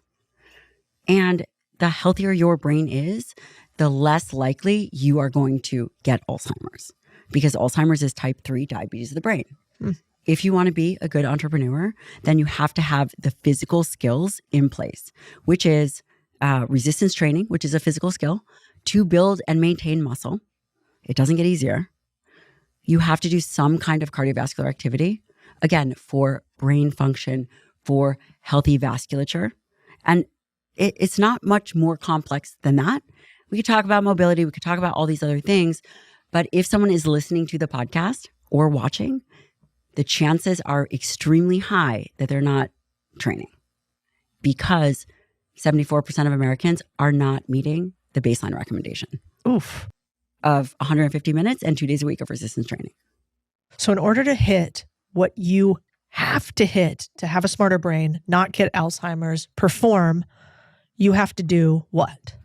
3 days a week of resistance training at least one session of high intensity interval training or somehow meet that 150 minutes. But if I were to choose the perfect plan for you, it would be step 1, 3 days a week of resistance training. Step 2, add in 1 day a week or 2, but we can just say 1, of high intensity interval training, 20 minutes. A minute on, a minute off. Step 3, move more. If you are taking calls, walk. If you are yelling at your kids, which I'm just talking from a friend's perspective, then walk. Whatever it is that you are doing, that you have the opportunity to be sedentary, move. And that will cover your physical needs. You will also have a less likely chances of dying from nearly all-cause mortality, from anything, because you're active. That's wild. Yeah, I mean, you're so good at this. Like, I see you all the time. Whenever I FaceTime you, you're lifting your 2 children all around who are With adorable. 1 finger, just like 1 finger. No, they're on these sleds, like, and you're pushing them, and then you guys are doing push-ups. It's pretty incredible how you have integrated workouts into your life with your kids. I really struggle with that. You know this because Do you? Yeah, I suck. I can't even get the 10,000 steps a day in. Gabrielle, help me. How do I get my Is this 10,000 true? So steps? this is a non-negotiable.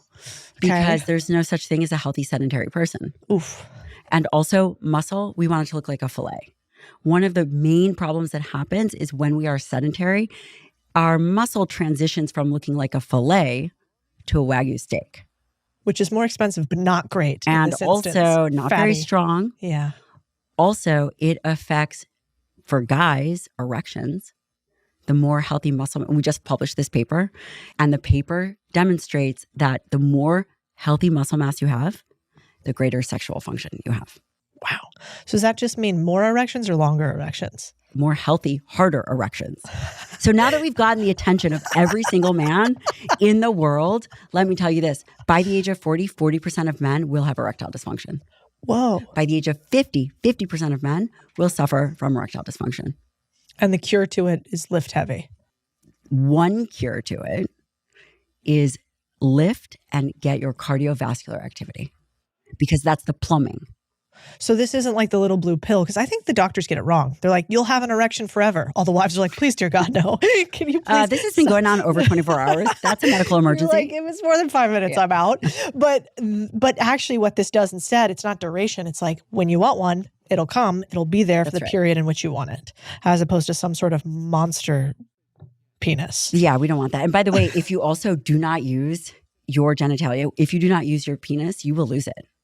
What does Men, that mean? this is crazy, but you can lose a centimeter From just not from getting... your penis if you are not getting erection and you are not having sex over a period of time, if you're not getting blood flow to that muscle, it is a use it or lose it muscle. Whoa. That is wild. And that's a clip. You're welcome. But anyway, I say all of this because as an entrepreneur, I'm one myself, you have to be very focused. And the more discerning you are and the less distracted you are, you can take the next right step. There are only a handful of things that really distract people. Again, I've been taking care of entrepreneurs for more than 15 years. Their health becomes very distracting. And they will say, I don't have time for exercise. And then I will say, well, how are you going to have time for sickness? Yeah. And so one core principle that they must get down is you have to be physically active. So what hacks do you have for like busy people who have too much going on, who have all the excuses in the world like me? How do we make sure that we prioritize exercise? It has to be non-negotiable. It has to be built into your calendar. I cannot believe that you are not getting your 10,000 steps. I think that we have to have a major discussion. We're going to have an intervention. Yeah, we need an intervention. Okay, fine. So number one, you cannot wait for motivation. It's never going to come. Some people, like our husbands, love to train. The rest of the world, I'm already bitching about my workout on Wednesday starting Tuesday night. But I'm still going to do it because the fact of me not taking that action, number one, it compounds. Number two, you're going to worry about it all day. And number three, you are slowly, it's not the opposite of physical activity. You're actually getting more unwell the less that you do. What about the saying that people say lately where it's like, if you had to choose between 10,000 steps a day or 10 minutes of intense exercise, it would be better to do 10 minutes or like 10 minutes of squats instead of 10,000 steps? What's the truth between the two? So for me, I would say that the more intense, the better. And I can equate this to if you're doing work. You would rather have 10 minutes of excellent work than a day of, I don't know what I accomplished. That's a good point. Unless you're my employee, then we want better 10 minutes. You're like, I'm done. David's like, done for the day. I heard it first here. But it's a really small hack, and entrepreneurs and business owners can not afford to train, because one of the biggest things that take people out is being sick. It's extremely easy to be well. Well, also, I mean, I kind of feel better about that, because 10,000 steps actually takes a long time at my rate of stepping, apparently. That's like an hour. Is that true? Yeah. I mean, it's like what, 4 miles or something like that, 10,000 steps, which means that I need an hour walking plus like an hour for my lifting.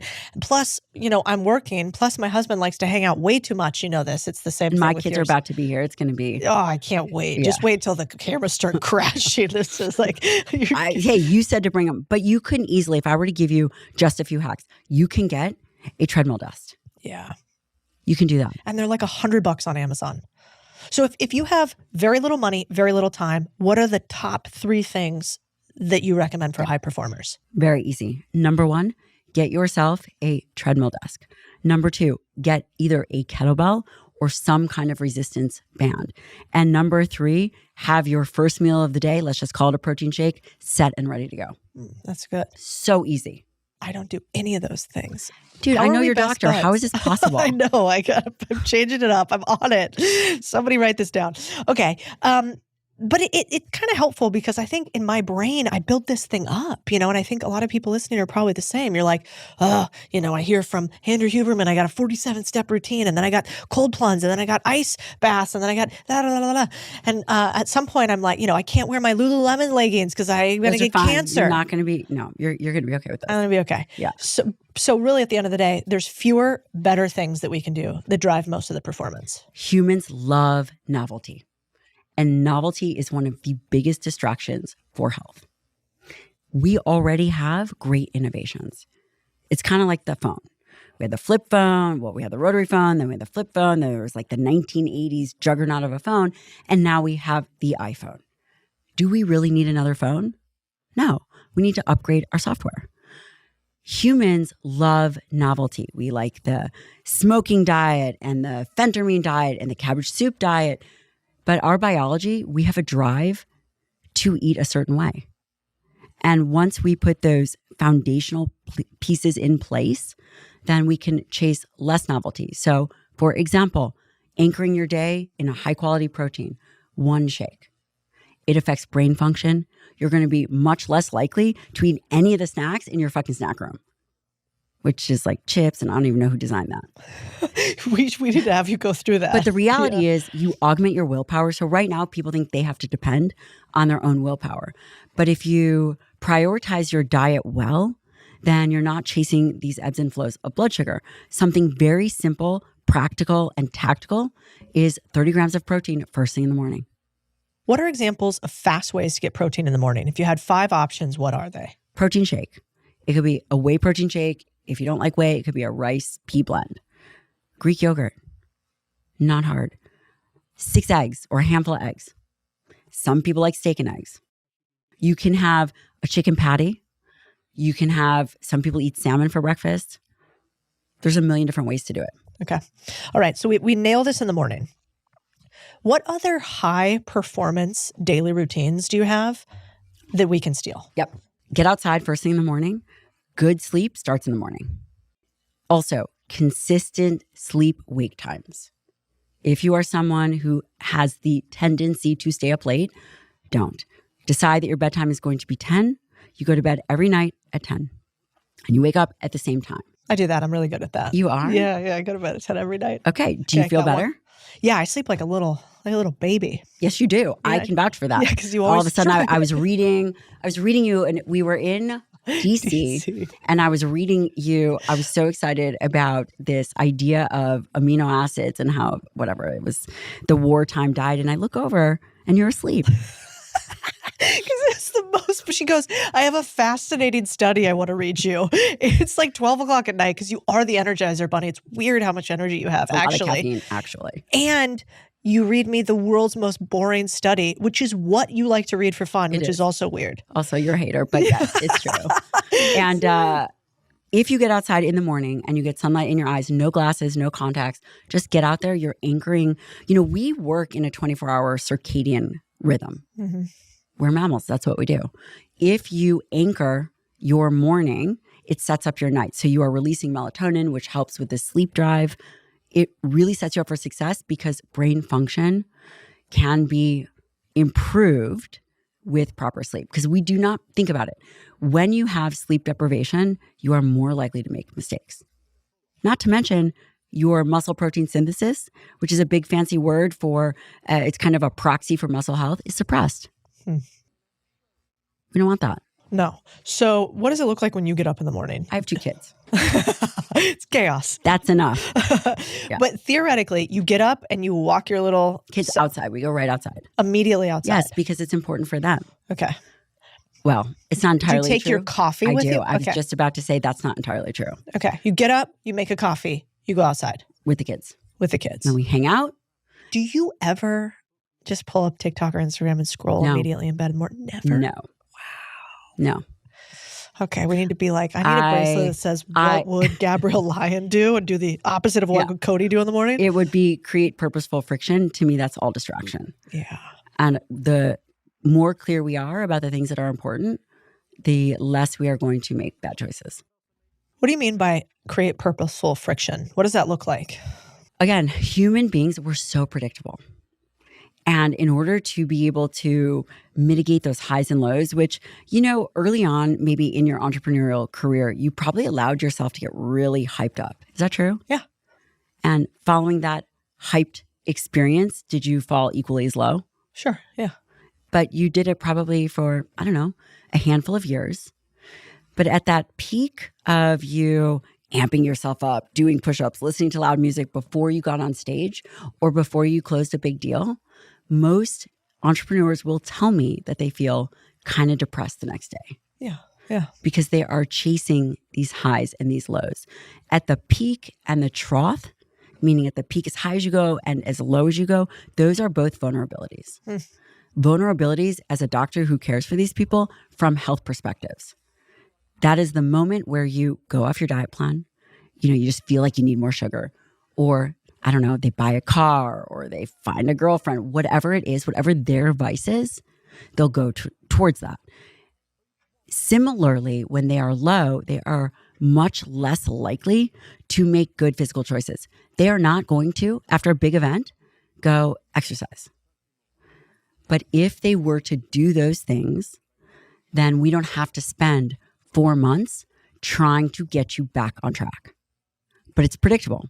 So how do we build up our kind of vulnerability body armor? We don't do it at the big event. Mm-hmm. We do it before. So I'm going to give you 3 things that you can do. Number 1, you create purposeful restriction. Meaning, I love caffeine. I love loud music, and then I'll go work out. But all of that helps with dopamine release. So it fuels to that drive of wanting more. I flip a coin. Heads, I get it. Tails, I don't. Interesting. Annoying. Yeah, very annoying. But can you imagine after the 5th time of doing that, you're way less annoyed. And you can do it in any area of your life of something that you desire. For example, Starbucks. Flip a coin. Heads, you get it. Tails, you don't. And I encourage people to try this because we are of the culture to just get. But it doesn't help us when we need to mitigate those highs and lows. That's great. So you kind of take the offers off the table. It's like, it's not up to you. It's up to this coin flip. That's right. And then I just keep my promise to myself. I like that. You talk a lot about sleep. I think this is super important. I was reading a article the other day that we have a sleep epidemic in tandem with what you talk about often, which is a health epidemic. Like people are sleeping less, their sleep quality is worse than ever. If somebody's listening to this right now and saying, I literally cannot sleep, I'm suffering from it, what else do you do? What do you tell somebody to do who's suffering from sleep? Yeah, a lot of people are not sleeping well. And to be frank, I don't actually love sleeping, but you have to do it. Here's a handful of things. So number 1 is wake up at the same time and go to bed at the same time. Limit overhead lights and a lot of stimulation. Number 2, it's not great to have these huge meals before bed, but one of the things that we've seen in our clinical practice is people get hypoglycemic before, or actually in the middle of the night. So about 4 hours after people fall asleep, we see that they oftentimes get reactive hypoglycemia, which is just a big word for low blood sugar, and it wakes them up. So having a mixed meal, maybe a handful of carbohydrates and a handful of protein, you don't need to overcomplicate it. A handful of both could be yogurt and some fruit. And then you go to bed, you're much less likely to wake up with this reactive hypoglycemia. Is that what most often happens with people who are sleeping? It's they wake up in the middle of the night, not that they have a hard time falling asleep? They do. Interesting. And they could wake up from sleep apnea. Mm-hmm. If you have bigger than a 17.5-inch neck, you probably have sleep apnea. No. You do not. Everyone's checking their neck. Okay. If your partner snores, they probably have sleep apnea. Yeah, I think Chris has sleep apnea. Well, yeah, of course. Every team guy I've ever met has sleep apnea. Yeah. But, they kind of don't like when they go to bed wearing the mask and the earplugs and the eye mask, they look like they're ready for takeoff. Yeah. It's just kind of like instant birth control. But still, it's really important because the data shows. So when I was a fellow, so I did my fellowship in geriatrics and nutritional sciences at WashU. And one of the risk factors for Alzheimer's was very poor sleep over time and sleep apnea. Interesting. So what do you do if you have sleep apnea? You get tested and you get treated. And that is not just mouth tape. No. Oftentimes people need to lose weight. Some people, it can be positional. And some people just have the kind of sleep apnea that requires an intervention. And there's nothing wrong with it, but you have to get tested. And you can do at-home sleep tests. It's not a big deal. It's super easy. Some of the biggest challenges in business don't come at the starting line. They come when you're ready to grow, hiring an operator, expanding to a second location, upgrading your equipment. And yeah, those moments make for great stories later, but when you're in the thick of it, they're brutal. That's why SoFi built the small business loan marketplace to help owners like you scale without the stress. The SoFi small business loan marketplace is your one-stop shop to search and compare real financing options from trusted providers so you can scale faster. And there's no hit to your credit score for searching for financing. You could even get funds as soon as the same day as you're approved. The next generation of business owners aren't growing by draining their savings or juggling credit cards. They're growing smarter with financing that fits their business. If you're ready to grow, head to SoFi.com/Codie and see what's possible. And thanks to SoFi for sponsoring this episode. I want to ask you a bunch of rapid fire questions, actually, that I've been wanting to ask you for a while. So this is for me mostly. Yes, I wear deodorant. Oh, you do? I'm so sorry. Is it organic though? Nope. Yeah, it is. It is, right? Yeah, is that true? Sometimes it doubles as hand sanitizer, but yeah. Oh, actually, I know this about you. You've given this. Oh, share this hack. This is such a good hack. Okay. I was smelly one day. Kids, don't try this at home. But if you have an organic hand sanitizer that is mostly alcohol, it also doubles as deodorant. Yeah, which now, is not mouthwash, mouthwash, but definitely deodorant because I've tried it. Yeah, and you gave it to me. Yeah, and I didn't. I worked. thought it was actual deodorant. I used it for like a week straight because you didn't tell me. That's I trust you too much. Okay, so you do use deodorant, but you don't use non-organic ones because there is some data that shows that it's linked to cancer. Well, there are a lot of environmental exposures, and I want to be very careful. There is the information overload. Everything is toxic. So there's kind of these two camps that everything is toxic. You have to eat organic. And then the other group that is organic's a waste of money. Don't worry about all this stuff. It's okay to have dyes. And I think the truth is often somewhere in the middle. But what we do know is that a lot of the stuff that we are using, it does contain a lot of chemicals. And this is true. It is probably the amount that we are using over a lifetime is probably not what we are using, say, a month at a time. For me and our household, we try to do as natural as possible. Yeah, so you're not going to be sponsored by Celsius. I'm waiting. But again, so Celsius, the big deodorant companies. So Celsius artificial sweeteners is another big, for example, hot topic. I don't think the data is very strong that most artificial sweeteners are negative to the brain or the human body. Really? Mm-hmm. So you actually, I mean, you do drink as much caffeine as like, I don't know, a 300-pound bodybuilder per day. So maybe the other question is, I saw a video the other day that I was like, whoa, this is a title. And it was, is caffeine killing us? No. No. No. Some people do have a genetic SNP that they are more susceptible to the negative side effects of caffeine, but you will know if you are that person. I mean, you can always, of course, test for it. Happy to come to our clinic. We'll test you for it. But the reality is caffeine in a moderate dose is not going to be detrimental. Yeah. What about, is caffeine bad for women when we're trying to get pregnant? I read another one saying coffee's bad for pregnant women. So you just want to steal all my joy. I'm sorry. When I was pregnant, I did not go over 200 milligrams of caffeine. What about before you were pregnant, like trying to get pregnant? I'm not pregnant yet. Sign me up. Yeah. Interesting. God, there's so many things. Okay, how about this one? Are Lululemons making us infertile? Are Lululemon leggings making us infertile? If I were to put and rank the hierarchy of what is causing infertility, and let's say what is the number one cause of female infertility? For young women, it's polycystic ovarian syndrome, which is also known as PCOS. There are two types of PCOS. One comes from the brain and the other is metabolic. The other being metabolic, guess where the biggest lever that we can pull for improving our chances of fertility if you are someone who has PCOS is? Muscle. I'm just gonna Exercise. guess. Really? And diet. Wait, so you were saying if you have PCOS right now, you should be lifting and following a strength regime? Yes. I have never heard a doctor say that before. And I interviewed on my podcast one of the world leading experts in PCOS. Her name is Dr. Melanie Cree. She is an MD PhD. And she did, if there are 10 studies on Ozempic or GLP-1s and fertility, she's done 2 of them. And I asked her, she was, we were in a podcast, and I said, okay, so what % body fat is it that allows someone to get pregnant, or the ones that are going to really suffer on an ongoing basis? And she looked at me and she's like, Gabrielle, it has nothing to do with body fat percentage. It has everything to do with intermuscular adipose tissue.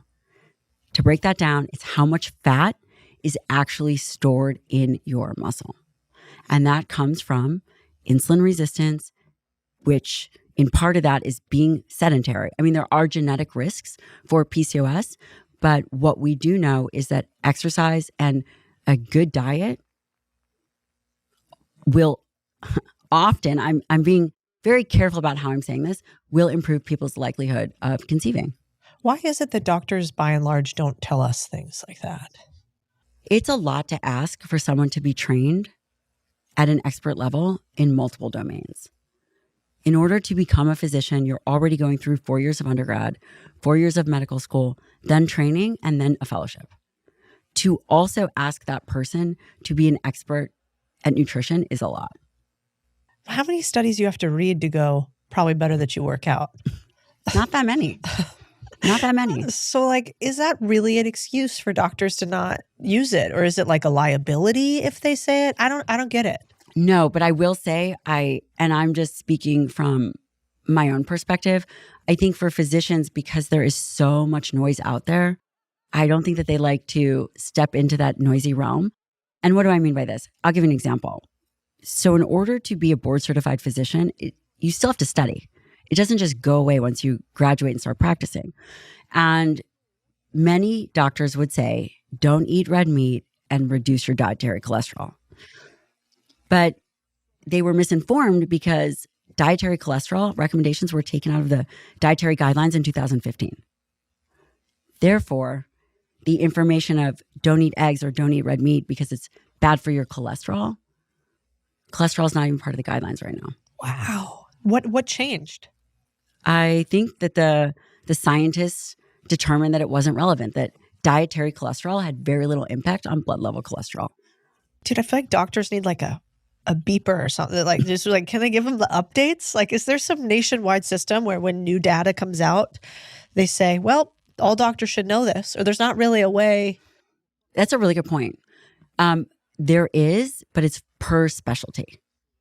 And again, nutrition is challenging because it's something that everybody does. Eat. Becomes very difficult to get through the noise. Yeah.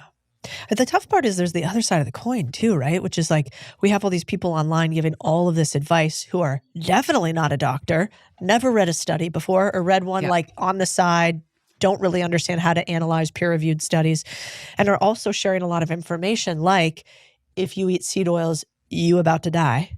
And so it can kind of become— Which we know that that's not true. That's so controversial too, because I feel like if we had, let's say I had Paul Saladino here, you here, Huberman here, and Alex Clark, there'd be a war. But here's what I would say. I would say, let's call in the people that have done these studies and let's talk to them. So for example, Dr. Kevin Mackey, he was and he still might be the president of the Lipid Association. This guy's a career scientist. And I was like, Kevin, what's the deal? And he said, the evidence doesn't support that seed oils are causing the derangement that people are saying.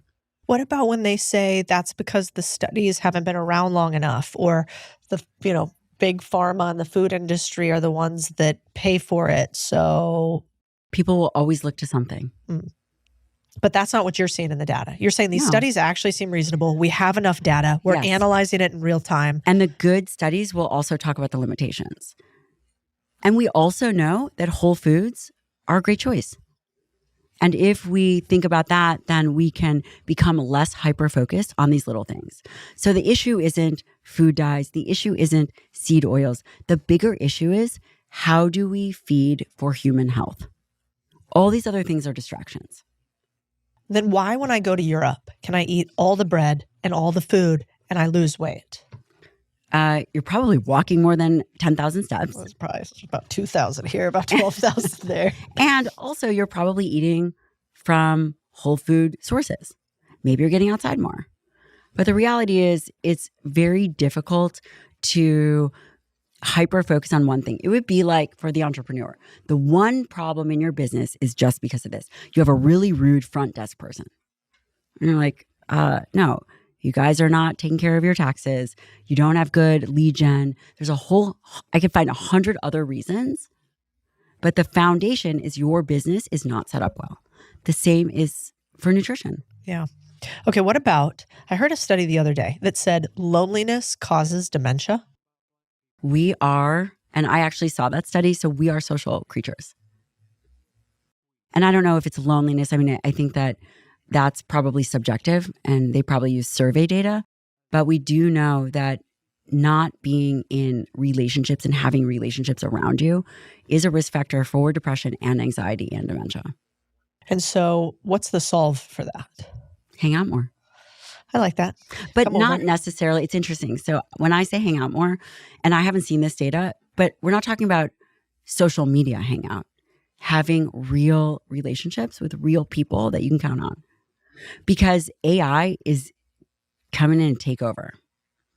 And people are creating relationships with AI bots. And it is very disruptive for the human connection.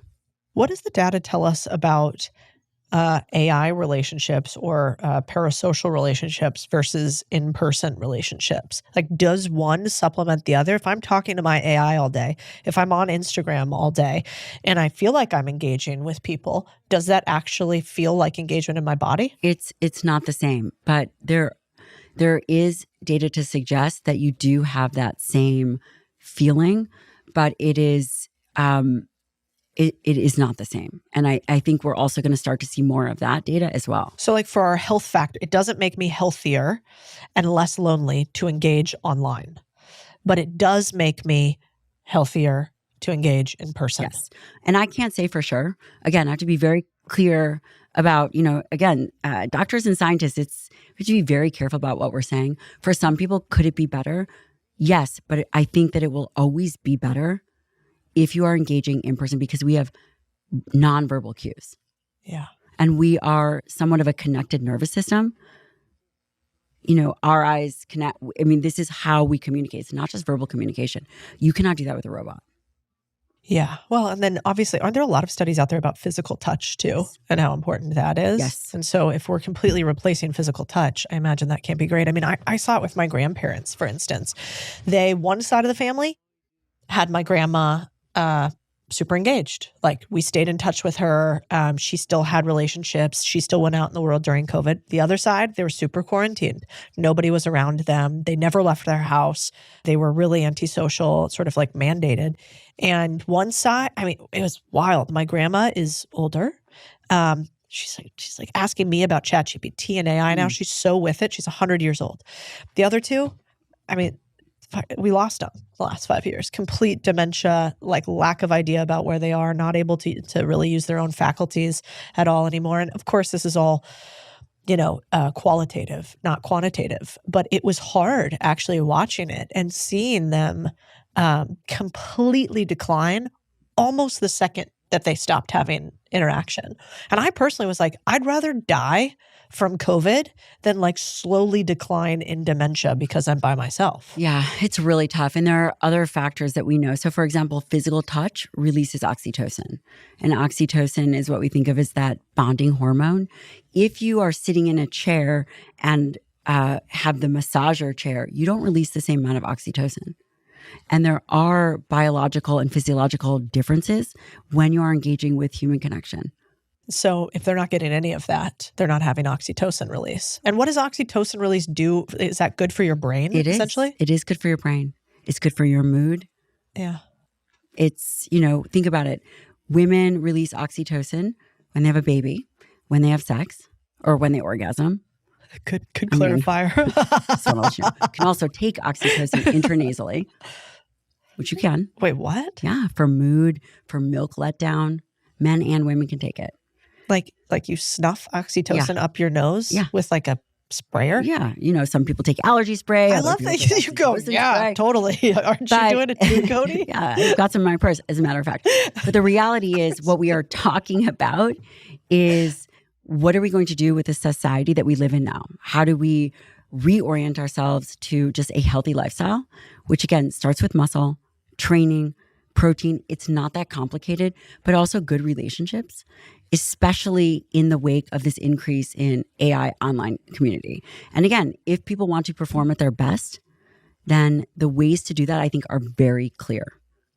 What do the studies tell us about being negative and being smarter or having a healthier brain? Like, if you have negative thought patterns, are you more likely to shrink your brain size? Are you more likely to have a stronger brain? Does it matter if I'm negative or positive?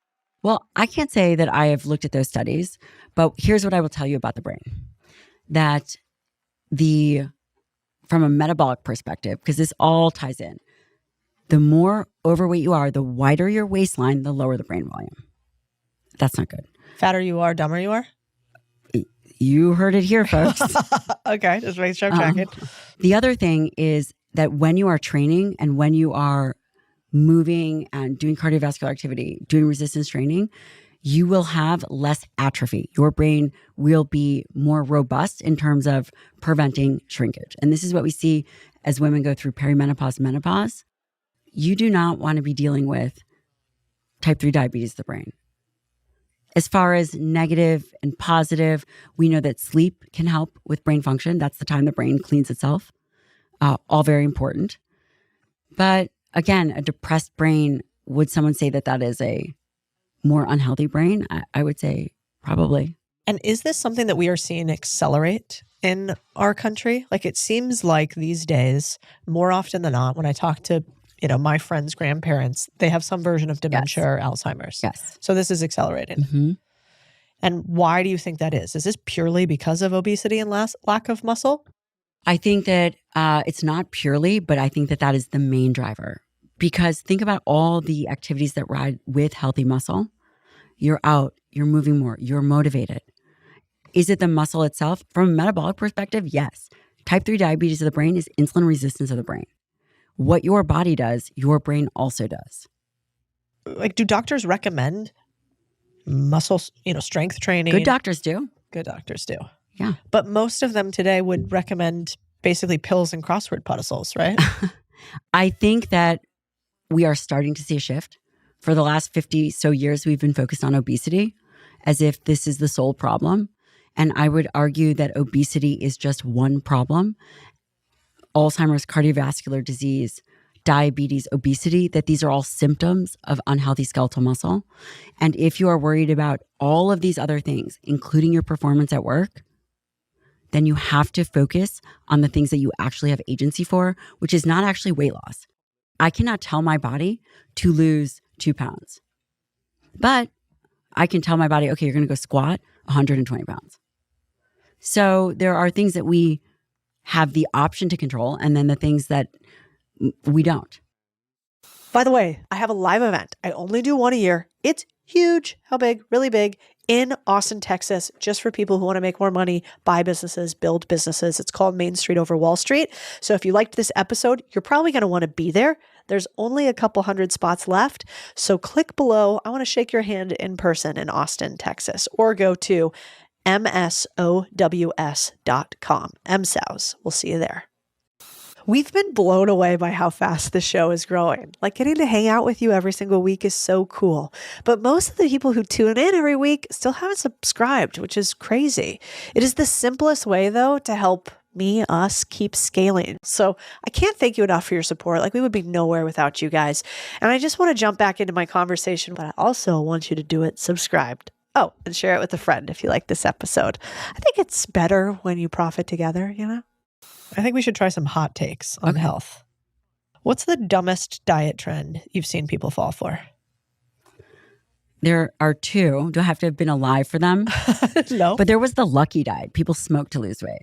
Wow, that's wild. I just can't imagine how bad you would feel and how bad you would smell. Very smelly. I mean, Okay, they were I'll definitely subscribe. single. They Yeah. were totally single. So the lucky diet, there was also the amphetamine diet, the fen-phen diet. Yeah, I don't think that was probably a good one. Cabbage soup diet. Is that a real thing right now? That is, and also the wine and egg diet. Sounds great. And this was 3 each meal. So for 3 meals, a glass of wine and 2 eggs. Get out of town. Disgusting. I mean, your breath is going to be terrible. There's a lot of doubt. Oh, God, yeah. Could you imagine hanging out with that chick at a cocktail party? No, thanks. What about intermittent fasting? Is that a breakthrough, or is that just starving with better branding? I love that. Intermittent fasting, if we were to quantify that, that's eating in an 8 to 9 hour window. We recommend that to our patients all the time. I do not recommend 24-hour fasts or longer because, again, it's difficult to hold on to muscle as it is. So if you reorient yourself to muscle, then fasting over 24 hours is, that's like the no-go zone. The crazy hot matrix, it's the no-go zone. Right, it's like Tiffany plus a hairdresser. Exactly. No-go zone. But 8 to 9 hour feeding window can be great because the biology doesn't like chaos.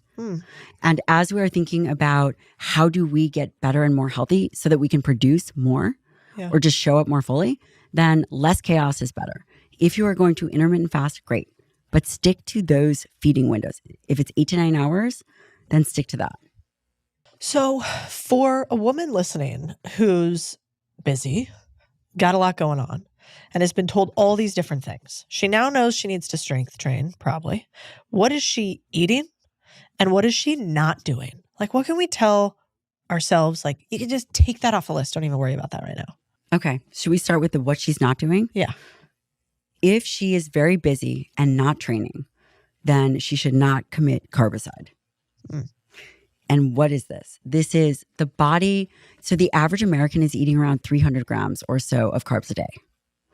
The recommendation is 130 grams. Anything above that, you have to earn through exercise.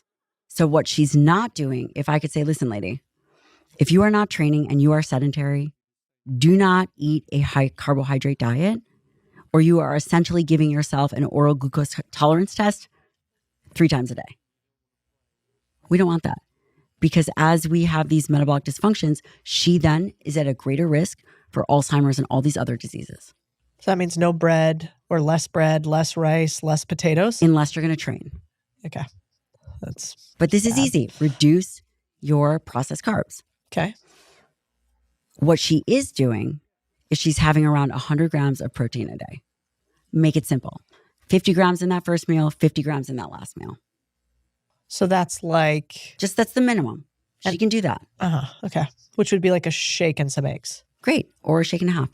Okay. Or a shake. Or if she likes recipes, I have about 60 of them. I like that. Where would we go to get the recipes? This playbook. Where? Let's be more specific. Oh, yeah, What okay, playbook yeah. and like? Or is Well, it you a can come over to my website? house, come under the tree. Just kidding. They can get it on Amazon. It's the Forever Strong Playbook. It's the book that I wish I had.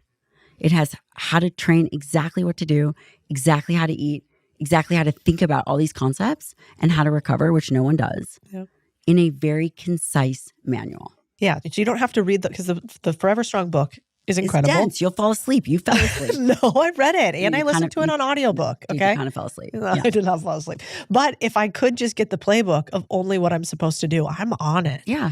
Like, so, okay, we'll include the link below and then Forever Strong Playbook anywhere you go and buy it. Here's my question. Huh. You see entrepreneurs all the time and business owners. Uh-huh.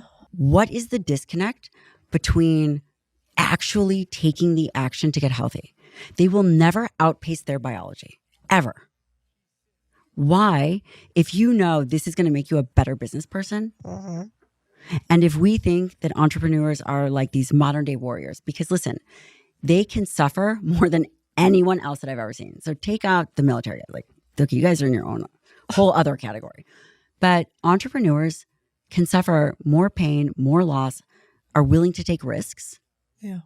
Yet you ask them to do 100 push-ups and they're like, I'm out. I don't know. There's something wrong with our brains because I'm the same way. It's so. I think maybe it might be the difference between like acute and what is that called? Like continuous stress. Chronic, yeah. Chronic. Like we do really well, I think, with chronic stress and like chronic. We're like a bunch of marathoners. We're just over here running continuously in our business. But when you give us acute stress, which would be like acute physical stress, so like I got to go do burpees or work out with Gabrielle. It's just like for some reason it seems like it bothers a lot of entrepreneurs. So I think there's that. One, we're marathoners. We're not sprinters in many ways. And then I think the next thing is just habit stacking. We've habit stacked for so long our number one priority as being business related or money related that, we just have to rewire our system to say, no, this actually makes me money here. But it's very hard to see the direct line correlation between my workout and my balance sheet. That is somehow we just lose all causation between the two. But what about getting that right meal in? Yeah. Because a lot of entrepreneurs, you call them right after lunch, 90 minutes later, they're napping under their desk. Yeah. But if you can just get that one meal right, you'll feel better by the next meal.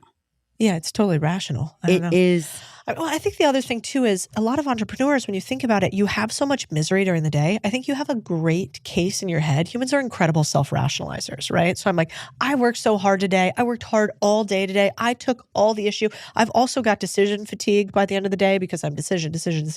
At the end of the day, where's my glass of wine? I deserve it. You deserve it. And so we have a negative narrative. We have a in our name head, for that. We have right? a name for that. What is the name? That's called the midlife body starter kit right there.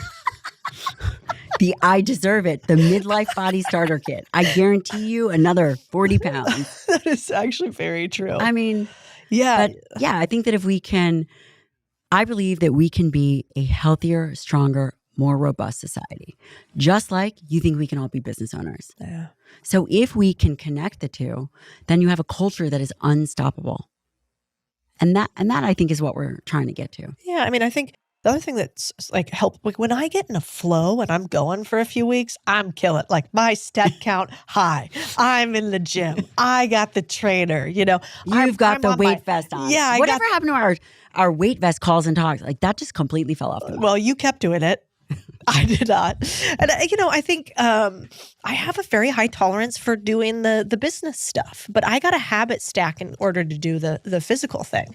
And so that's why I like listening to you because it's just it's a reminder. You're like the female David Goggins. You're like, listen, bitch, get moving. No one is going to run that long. I run like 4 feet and I'm done. That's it. Well, we do call you what do we call you? Ant Woman and the Tiny Tornado because half these videos of you, which I should put up here, that last one you sent me, you're throwing like it's a boulder over your shoulder, wasn't it? With you, she just goes. But I think sometimes like you can't be what you can't see. So when I see a mom like you who has 2 kids, who has a successful business, who is a doctor and still prioritizes health, it's like, what excuse do I got? And it doesn't mean it's easy and it doesn't mean it's convenient. No. But I know that I am never going to be able to talk myself into it. But as long as I don't talk myself out of it and I just have a commitment in place, then I don't have to rely on anything else. If we give them the 3 steps of, here, this is how much protein you're going to get. You're committed to it. This is what you're going to do for training. It's 3 days a week. You got this. We're going to put a standing treadmill desk, because it's not just about building a financial legacy machine. You know, there's a saying that people will have 1 million problems until they have one health problem. And it really does seem like we're getting cancer more than we ever have before. You know, I just saw today a woman that I really respect, whose name is Brittany Turner. She just announced that she has cancer. And she's like a badass. What kind of cancer? It's a good question. I don't know.